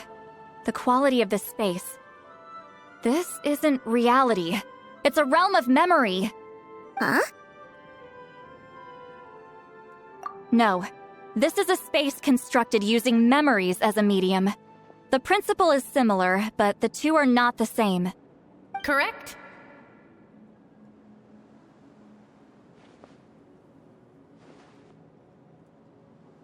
Wheat ceiling? What? No. It's just a trace of her consciousness left behind after creating this space. Friends, this is my question to you. What is our strongest weapon against the Abyss? In my opinion, it's memory. After all, is it not after losing the capacity for memory, love, and compassion that our enemies fell to the Abyss? That is why, with our memories, we possess a power the Abyss cannot hope to match. I have discovered the perfect medium for us to wield that weapon. You know it as color. The more cherished the memory, the more vivid its color. As memories disappear, their color fades first. That is why color is the best vehicle to wield the power of memory. Guided by vibrant colors, your capacity for memory is what will allow you to navigate this maze. Without that capacity, enemies will fail to cross the barrier in front of them and be trapped here for eternity. So, be brave, my friends, and march forward. Any ideas, Sweet Lolly? Sounds like she left a tutorial. Not surprising. She always did have to handhold her talentless students. Follow me.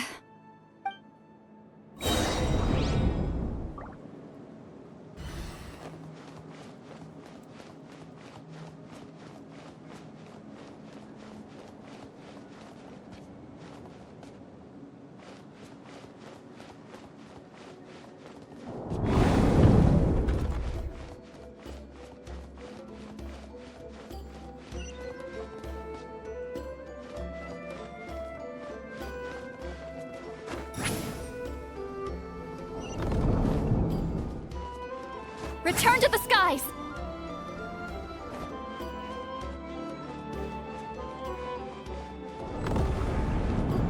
There are monsters here too? Abyss creatures. Likely trapped here for some time. Looks like a few monsters made it out of the battle all those years ago.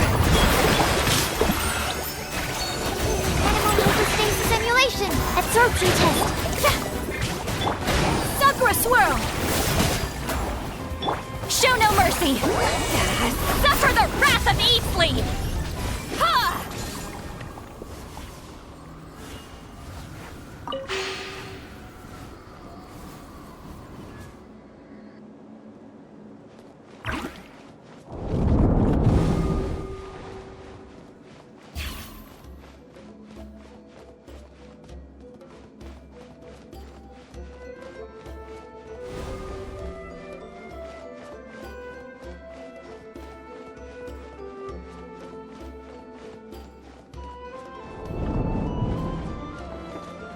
What's with these color-changing blocks? You and see Lolly fell through all of a sudden. You scared Paimon half to death. Must be one of the mechanics of the maze. Oh no, more monsters? Ah, shoot. They're blocking the way forward. Let's get rid of them. Eat Lolly! Eat Papa! Get him!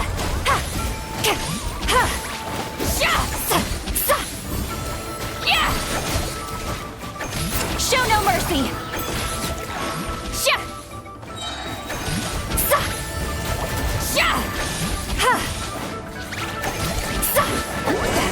Suffer the wrath of Eastleigh!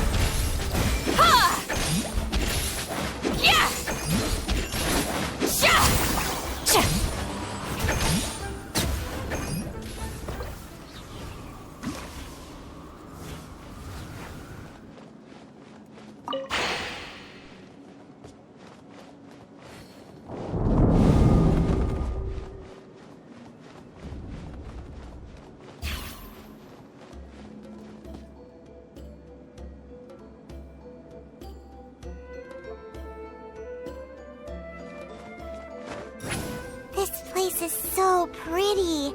If not for those monsters, Paimon would have never guessed this was a battlefield. The showmanship's not bad, I'll give her that. The skies! Is this a bridge made of colors? Don't sound so surprised. We just need to cross and we should reach the end.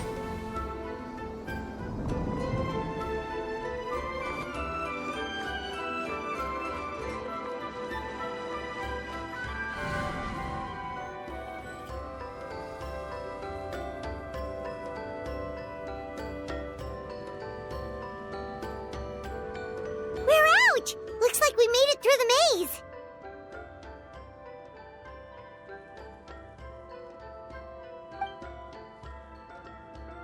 Hold on. This is... Whoa, so pretty! The thing inside the sphere looks exactly like the maze! It's like a miniature blueprint made from a special dye. That color. The dye was modified using a secret technique to harness the power of memories and create mazes like the one we just witnessed. Without that power, it's just a normal dye. But the color it produces is still quite rare. I would say this is the most direct evidence that the Battle of Seven Colors actually took place. The expert has spoken!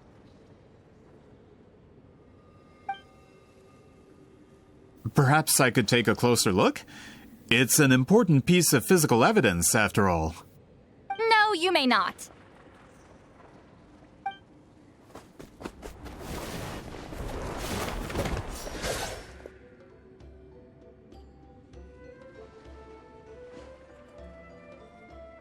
What are you doing? You noticed my signal. Not bad, Traveler. We make a good team. Huh. So, you've been watching me. A self-proclaimed book merchant who's never heard of Shogun Almighty reborn as Raiden with unlimited power? Please, that work was a commercial success across Teyvat. I knew you were fishy, but I didn't expect you to pull something like this. Monsieur Montluçon, we just need a few pictures for our research, not the artifact itself. What if it gets damaged or destroyed? Shut it! I couldn't care less about preserving this piece of trash. I would destroy it right now if I could. But then there would be no evidence to prove the battle took place. What if that was my goal all along? What? Huh. Pretending to be a book merchant, pretending to promote the history of Natlan and its heroes, was the only way to get information out of the people in this tribe. But make no mistake, I'm no lowly merchant. I am the future owner of the largest printing company in all of Teyvat. But the dye in that sphere ruined all my plans before they could even get off the ground. We've received a report that your advertisement in the paper makes false claims. Fontaine Law demands it be taken down immediately. False claims? The dye I advertised is an unprecedented innovation. It produces colors of unmatched radiance. Fortunately, its qualities are neither unprecedented nor unmatched. According to the lady who made the report, she saw a woven scroll in Natlan made with a similar dye. Even more miraculous, that substance dates back hundreds of years.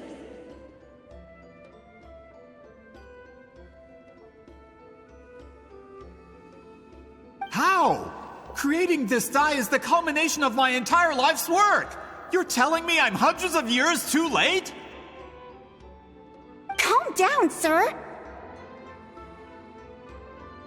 Sorry, it's just... I know this product will be a hit. The economic boost to Fontaine will be huge. We just need to advertise it as written. Fontaine's publishing industry is one of the best in the world. All we need to do is publish something in the paper, and all of Teyvat will think it was our invention first. We don't need to worry about more reports. Fontaine is far more advanced than Natlan. No one will believe such an innovative product could come from a place like that.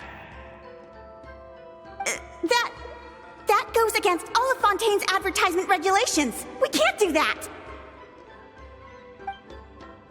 What if I give you a portion of the profits? All you have to do is let the advertisement stay. You're trying to bribe me? Careful. I'm dangerously close to reporting this to Monsieur Novelette.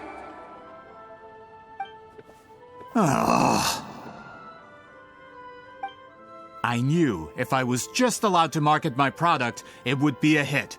A bestseller even. I would be a giant in the printing industry. But now, no one will see it as anything more than a poor imitation marketed centuries too late. No matter how good the product actually is, not a single one will sell. I will never accept that someone from this backwards, ignorant nation could come up with that dye. Not 200 years before me. Even when the truth is right in front of you. Ha! Truth is in the eye of the beholder. I'm already in the printing industry. I can go into publishing, no problem. All I have to do is destroy this sphere, write a detailed report about my findings, and publish it around the world. Then, the so-called truth becomes your word against mine. Once my report is accepted as fact, no one can accuse me of making false claims. That's awful. What happened to restoring the truth of history? That plan hasn't changed. I will continue to spread my truth for all of Teyvat to see. Ah, you mean a hero of Natlan who's not actually from Natlan? And a great shaman who, according to rumor, abandoned her tribe long ago? From a practical perspective, there's no reason for either of you to stand against me. Shows what you know. Oh, since you like rumors so much, have you heard the one about what happens to people who get on my bad side? Ah, the wrath of Granny Itzley. Like I said, our interests aren't at odds. I knew from the beginning that you would accept my invitation, considering Huitzilin was your rival. You've lived longer than her, you're far stronger than her, and yet, she has always been more revered than you. Now, that can change. With the backing of the printing industry, I can take any book and send it to all four corners of Teyvat. This part of Natlan's history will be mine to tell. And in my version, I can erase the Battle of Seven Colors. You can be the one to have all the glory. That's not real history. That's a no, then? Your history means nothing to me. But it's not allowed to stand in the way of my Mora. Done running your mouth? Good. Before handing you over to the tribe, I think I'll have my way with you first. If this comes to a fight, per my contract, you're gonna have to go through me.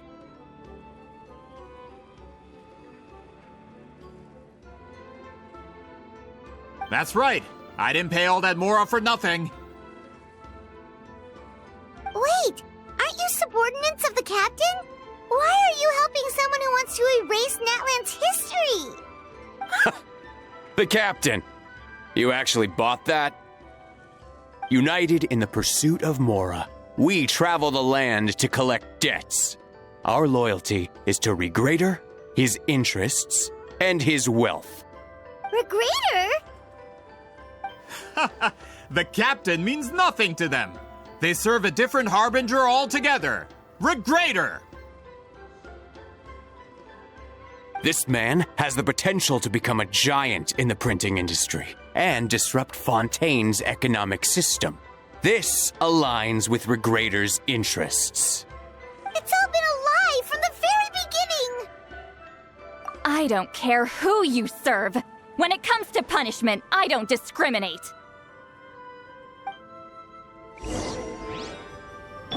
Yoo-hoo! Let my name echo in song! Animal Test 6308. Enhanced Animal Module 7... My apologies. Embrace the ice. Fulfill our pact. Eat Laline, eat Papa. Get him! Yeah! So soon.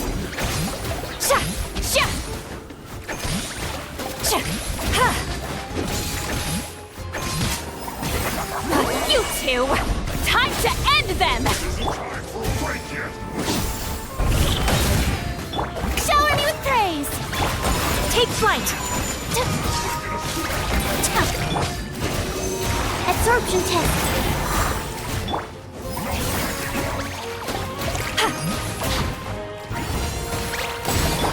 Kamisato art! Silencer! My apologies! Time to shine! Yoo-hoo!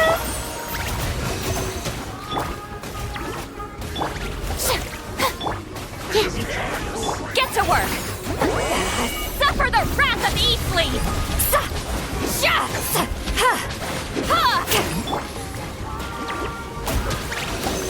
Animal hypostasis emulation! Take flight! No escape. Fulfill our pact! Yes! Strike a pose! You two! Time to end them! Yeah! Show no mercy! My apologies! Sakura Swirl! Animal Test 6308. Let the world collide! Get to work!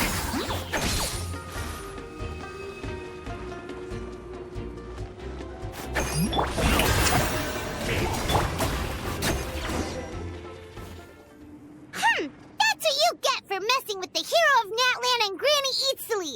They could give Regrader a run for his Mora! When did this person get so strong? Looks like the men following the captain failed to update us on the latest intelligence.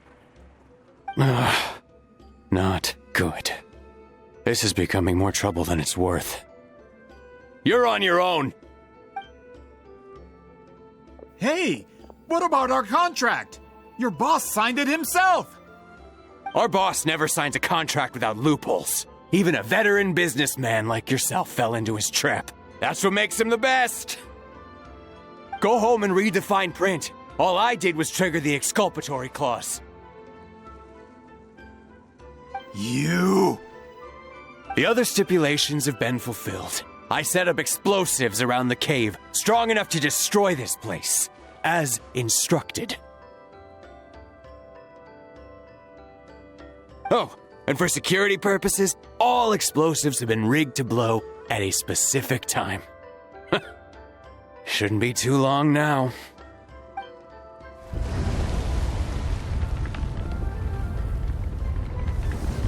What? This whole place is gonna collapse? You were supposed to wait until I made it out! Are you trying to kill me? That depends on how fast you can run. I'm off.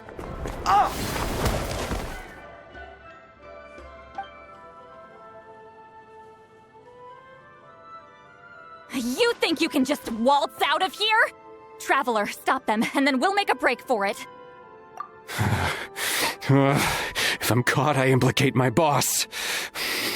Time for the backup plan. Wait, don't!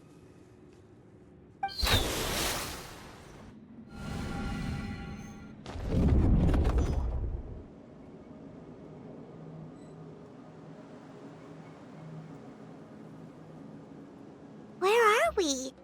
Back in the maze? Our surroundings look different, though. What did that Fatui guy do? Good point. She'll know how to get out of here. Let's hurry. If we don't make it out before the cave collapses, we might never be able to leave. Let's see. Seat Lolly! Oh, looks like it's not gonna be that easy. What should we do?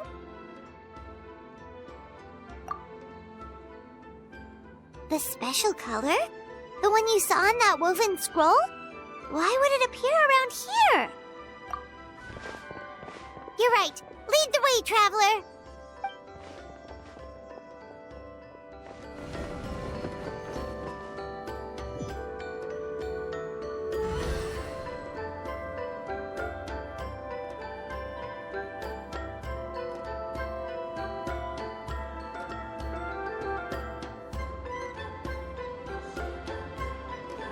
He triggered it just like that?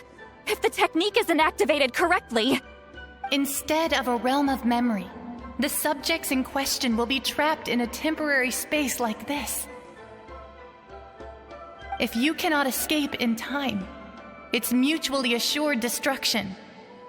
But I can't fault someone for using it as a last resort. I knew it!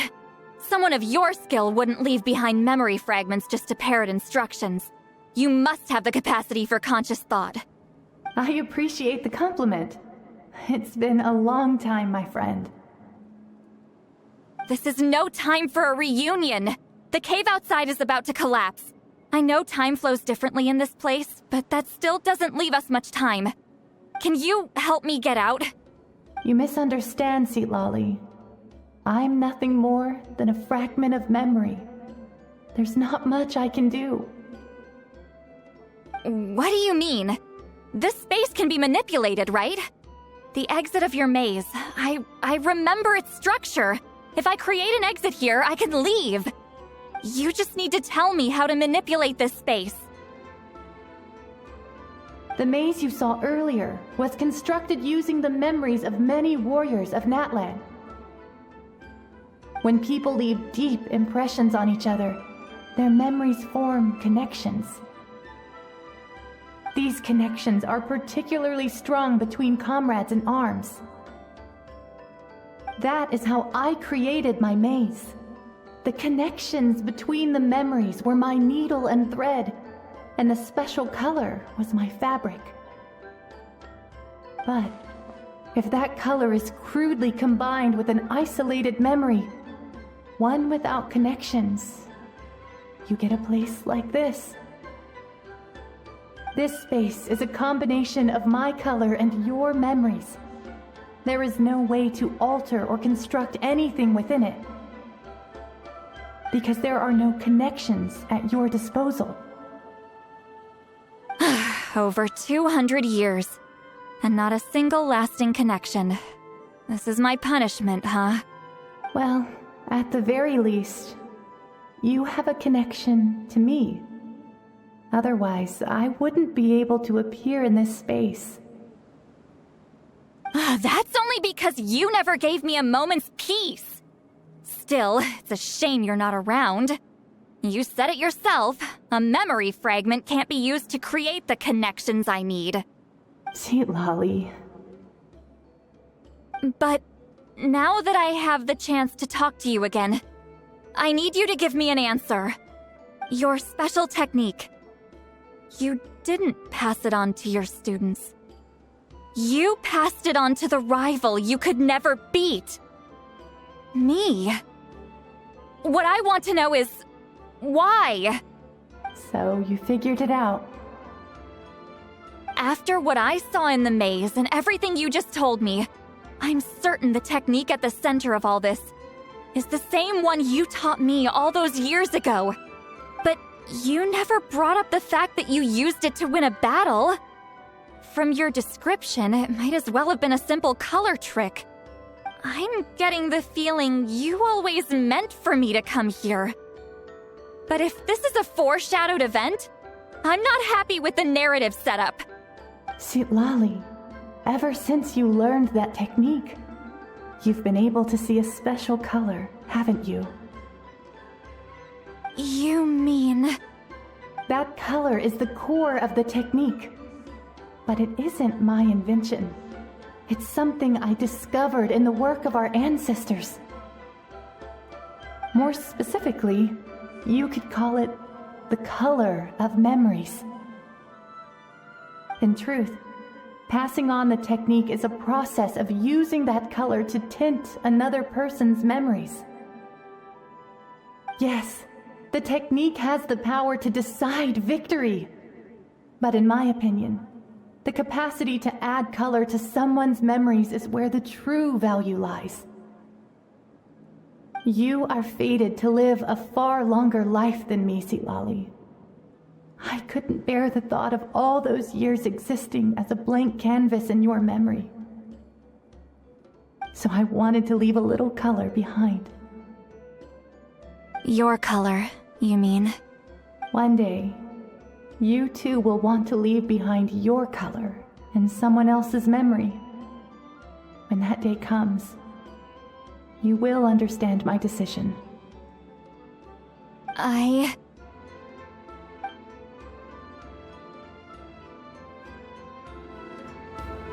have to get out of here. That's the only way to rescue them.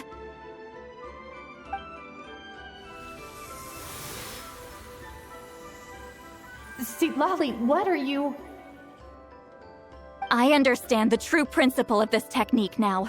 If I can't construct an exit, then I will separate this color from my memories by force. But you could lose a portion of your memories that way. I know, but my memory is just a blank canvas I've neglected for 200 years. My friends are worth the risk. Traveler? When you entered the realm of memory I constructed, I used your memories to learn about your recent experiences. I have a feeling you're the one who will be saved this time. After 200 years, someone has appeared by your side, the kind of person I could have never anticipated. The Night Kingdom harbors Natlan's memories, and the Traveler's connection to that realm is incredibly strong, surpassing even the shamans who worship the Lord of the Night.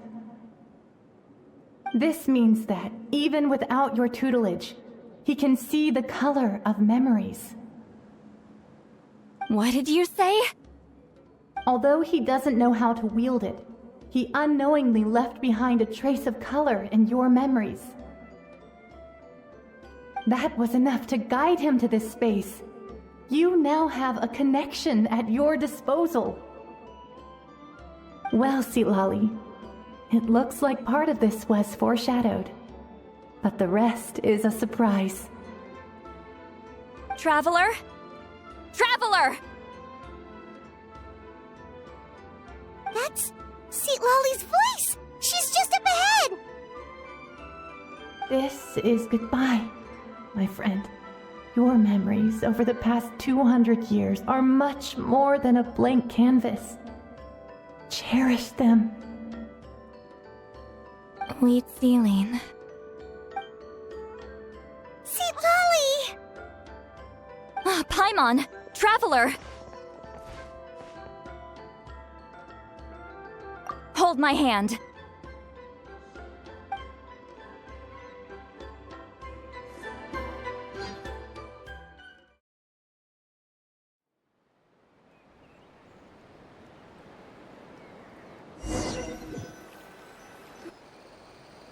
Did we teleport out?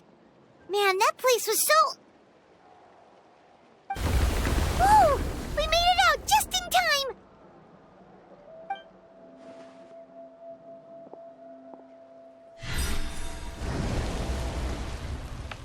Wonder what happened to the Fatui guy and the others. He was most likely trapped inside that space, just like us. The external structures supporting that space would have collapsed with the ruin. Unless he managed to escape, he would have been crushed. He still preferred that to being caught, huh? They were standing a bit further away, right? They probably weren't pulled into the space. Maybe they already made a run for it. Hello? It's one of Malu Son's employees! Quick, restrain him! Oh, I can explain. I had no idea Malu-san was such a terrible person. I couldn't stop him from running, so I stayed behind and tried to find people to help rescue you. I'm so glad you managed to get out of there. Either way, the guards will take you back to the tribe. You'll be their problem. I understand. Anyway, I'm not here to harp on you. I just need to know one thing. Which way did he run? He went that way, but I'm not sure if you can catch up. That way? Huh. Unless he suddenly grows a pair of wings, I think we're okay. Traveler, Paimon, come with me.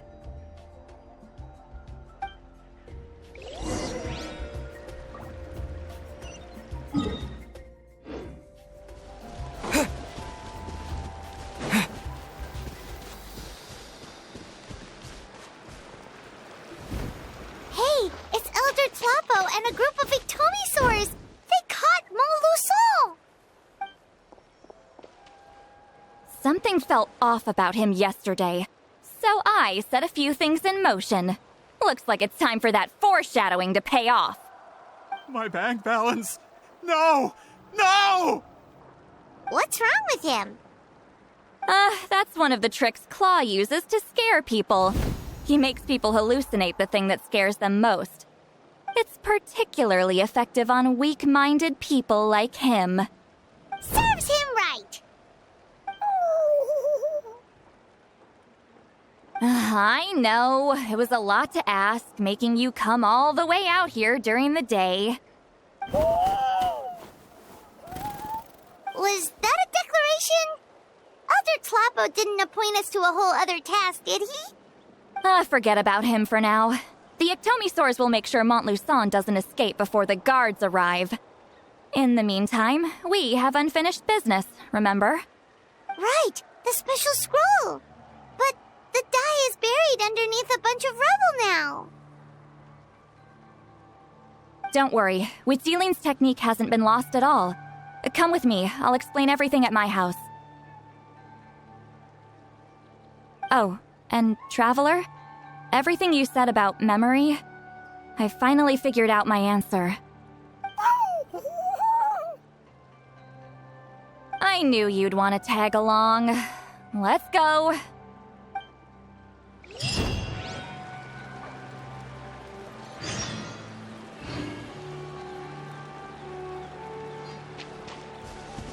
My bank balance. Now, when it comes to weaving the scroll itself, you don't actually need to lift a finger. But if we're going to pass on Witzeline's technique, your participation is critical. What are you saying, Sweet Lolly? Follow me.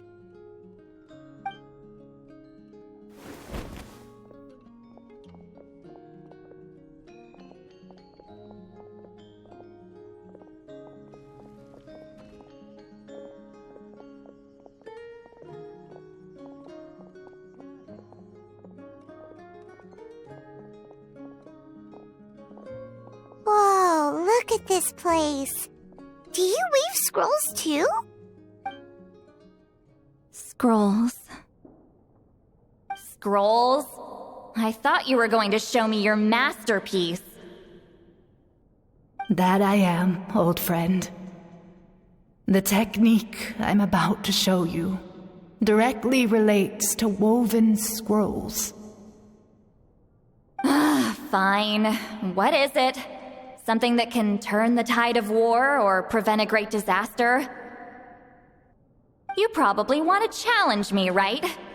I know you don't have the strength for a real fight, so I'll let you beat me with words.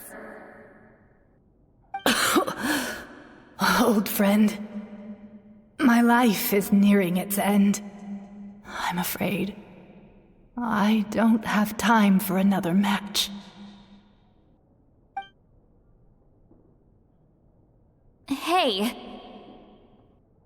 Don't worry. I trust in the belief of our tribe that death is not the end, but the beginning of a new existence in the Night Kingdom, where everything is made of memories. So, do you know why our ancestors insisted on using colorful, woven scrolls to record our history? Because history is the memory of a people.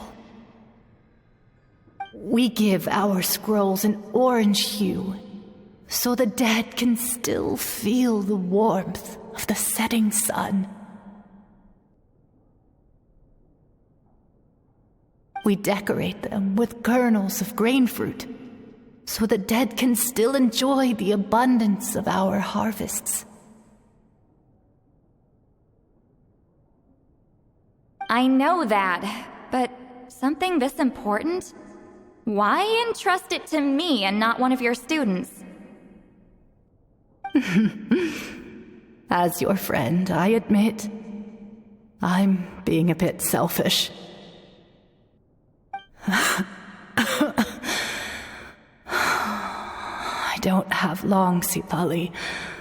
Oh, I'm not sure I can truly explain my decision. But I know you will understand one day. For now, will you accept my final request? Just this once. I understand now, Wheatsealing. Just like you said I would. Claw, help me move this outside. I'm going to color it.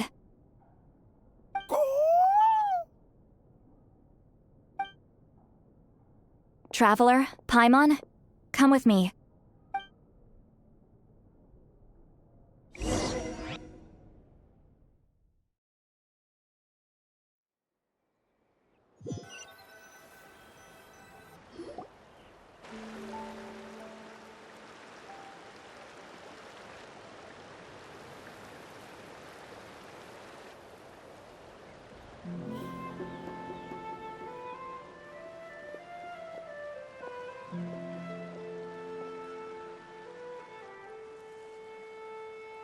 We are like birds, soaring through the horizons of time.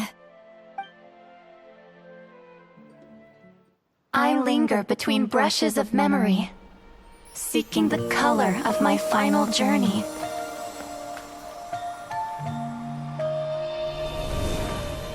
When I get there, may there be feathers to paint the sky, shades of rose.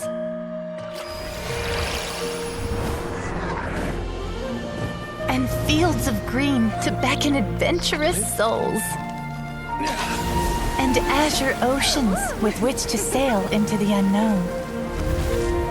And volcanoes too, where, despite the danger, hidden treasure waits to be found. And graffiti art, of course. Without that color, just imagine the dullness of night. Anything else? In the end, I hope everyone remembers my color too.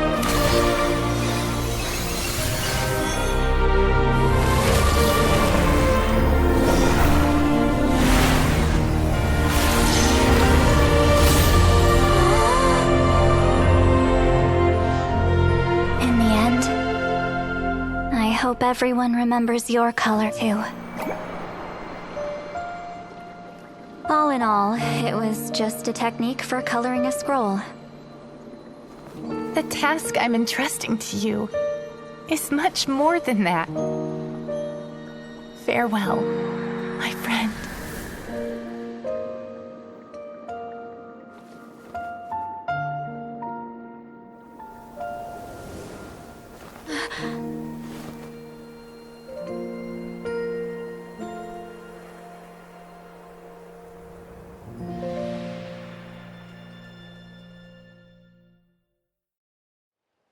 I knew you would understand. This is the special scroll. How did you know how to weave it, Seat Lolly? Hold on! You've lived for more than 200 years. You know how to weave the special scroll. That must mean... you're the one behind the gifts from the spirits!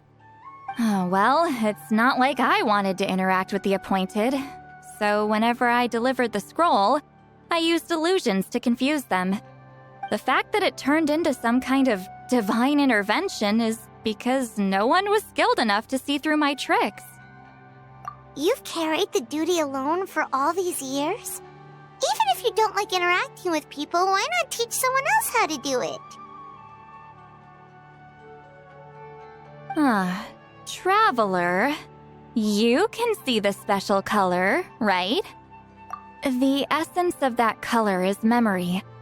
That means completing the special scroll is a process of searching for color within your memories.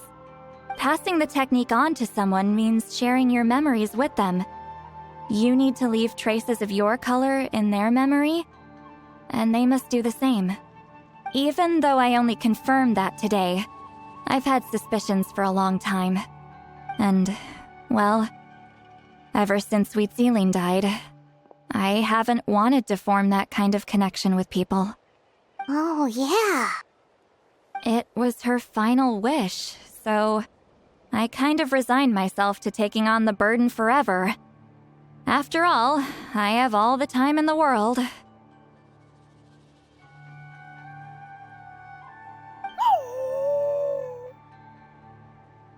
But Claw never stopped appointing new candidates to weave the scroll, despite knowing exactly how I felt about the situation.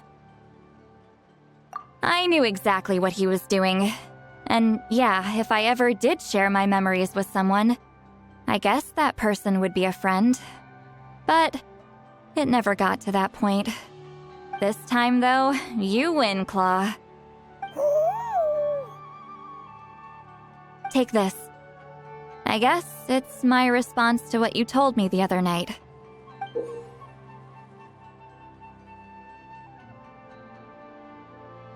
What is it? If I had to choose my color, it would be the color of this handkerchief. Countless people exist in my memories, and I know one day that will be my fate too. A memory living on in someone else's head. Since you have a long lifespan, you're the perfect candidate to bear this memory and carry my color in your mind.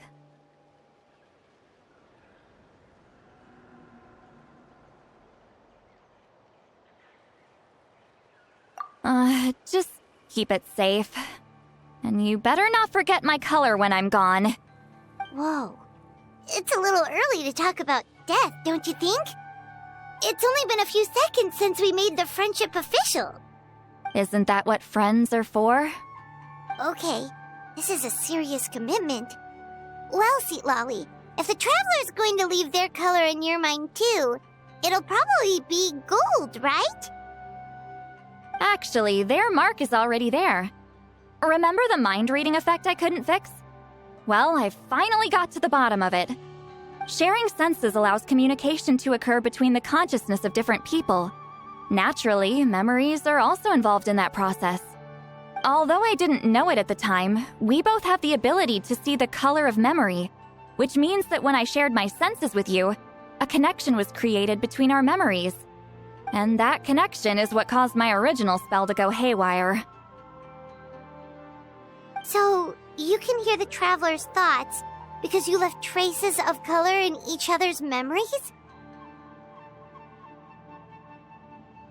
And that's why the Traveler could hear your thoughts too, because it works both ways, right? Quick thinking, but only those trained in the mystic arts can maintain that level of connection. That's why I can still hear the Traveler's thoughts, but not the other way around. There's no need to worry, though. Now that I've figured out how it works, I'll get rid of it in no time. Oh. I lied. Hearing each other's thoughts actually depends on the strength of the connection between our memories. So, after everything we just went through, I bet you can hear me again. I knew it. Since the connection between our memories is already there, the only way to get rid of the effect is for one of us to forget about the other. Just messing with you. I'm a legendary shaman of my tribe. Now that I know the cause, of course I can figure out how to fix it. It'll probably take some time, though, so bear with me for now. Besides, I'm an open book. It's not like you're gonna hear anything embarrassing. Oh, unless I've had a few drinks. A shame? I mean, if you ever miss this whole telepathy mess, I could always share my senses with you again. No promises, though. Some thoughts are better kept to yourself. Huh?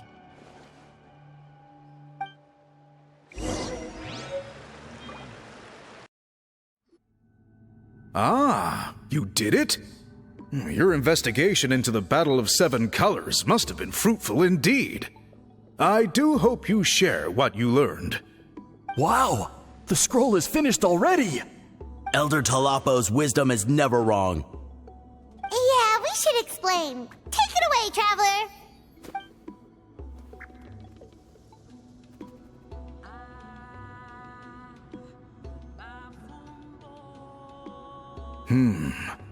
I see. You don't look surprised at all. It makes perfect sense. History is the memory of a people. If we want to depict it, a dye derived from people's memories is, of course, the best choice. Now, it's just a matter of preserving this secret technique. From your description, it sounds like learning the technique requires the previous holder to share their memories. Well, yeah. In that case, I must work with our priests to reinvent the technique based on the principles you described. After all, memories are precious things, meant to be shared with those closest to us. I cannot take that choice away from you, Traveler. You completed your task admirably. Finding a way to carry on that legacy is now our duty. All right, we'll leave that to you. And please pass along my thanks to Granny Eastly. We interrogated the Fontanian merchant she apprehended, and it turns out he is the reason some among our tribe started to question our history. He hired people to spread misinformation about the Battle of Seven Colors. The recent friction within the tribe is entirely his doing. We now have a record of his crimes, and will begin working with Fontaine authorities in a few days. So he was behind the controversy in the first place. Guess it's easier to investigate when people are already questioning something. Anyway, that clears it up. People don't just question their history out of nowhere.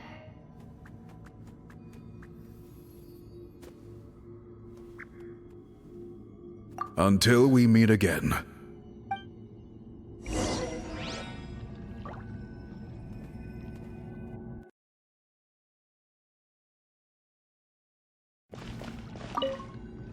Ah, Natlan's victory against the Abyss.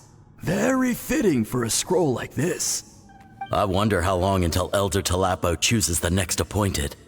Speaking of Elder Talapo, I heard he went missing yesterday. Do you know what happened? Elder Talapo works in mysterious ways. The meaning of his departure will become clear in time, but for now, we cannot hope to fathom it. You told him everything, right? Yep, we left out the part about your contribution, but it kinda seemed like Chief Biram saw through us. You could have just said it was a gift from the spirits. I guess he is different from the previous chiefs. But if he figures out it was me all these years, I'm in for a world of trouble. There you are! I've been looking everywhere for you. Oh, it's the other Fontanian researcher. He wasn't taken away with his boss? Please, call me Allier. After questioning, the tribe absolved me of any serious wrongdoing, so here I am. I'll be heading back to Fontaine soon. No employer means no funding, after all. But I wanted to finish my investigation first. I'd like to ask some questions about Huitziling. I want people outside of Natlan to hear her story, but my understanding still has some holes. Questions? Huh! Why should I let an Outlander tell our stories? Don't misunderstand. I have no intention of twisting your history or using it to make a profit. It's just honest curiosity, I assure you. I believe amazing stories deserve to be shared with the world. Culture thrives through dialogue and exchange.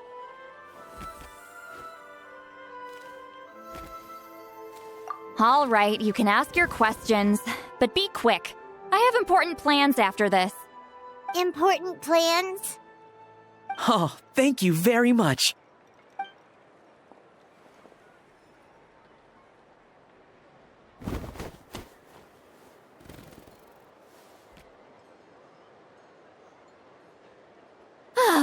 Another day, another drained social battery.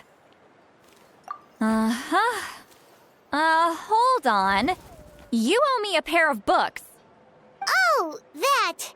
When it comes to light novels, your memory is like a steel trap, huh? You're telling me. Yeah, it's not gonna be easy.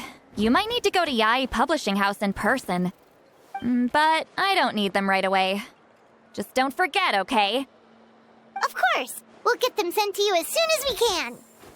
Sent to me? Nuh-uh. I don't want a stranger knocking on my door when I'm hungover. Here, just take this. And this is? The key to my house. Don't bother knocking next time. You'll disturb my sleep.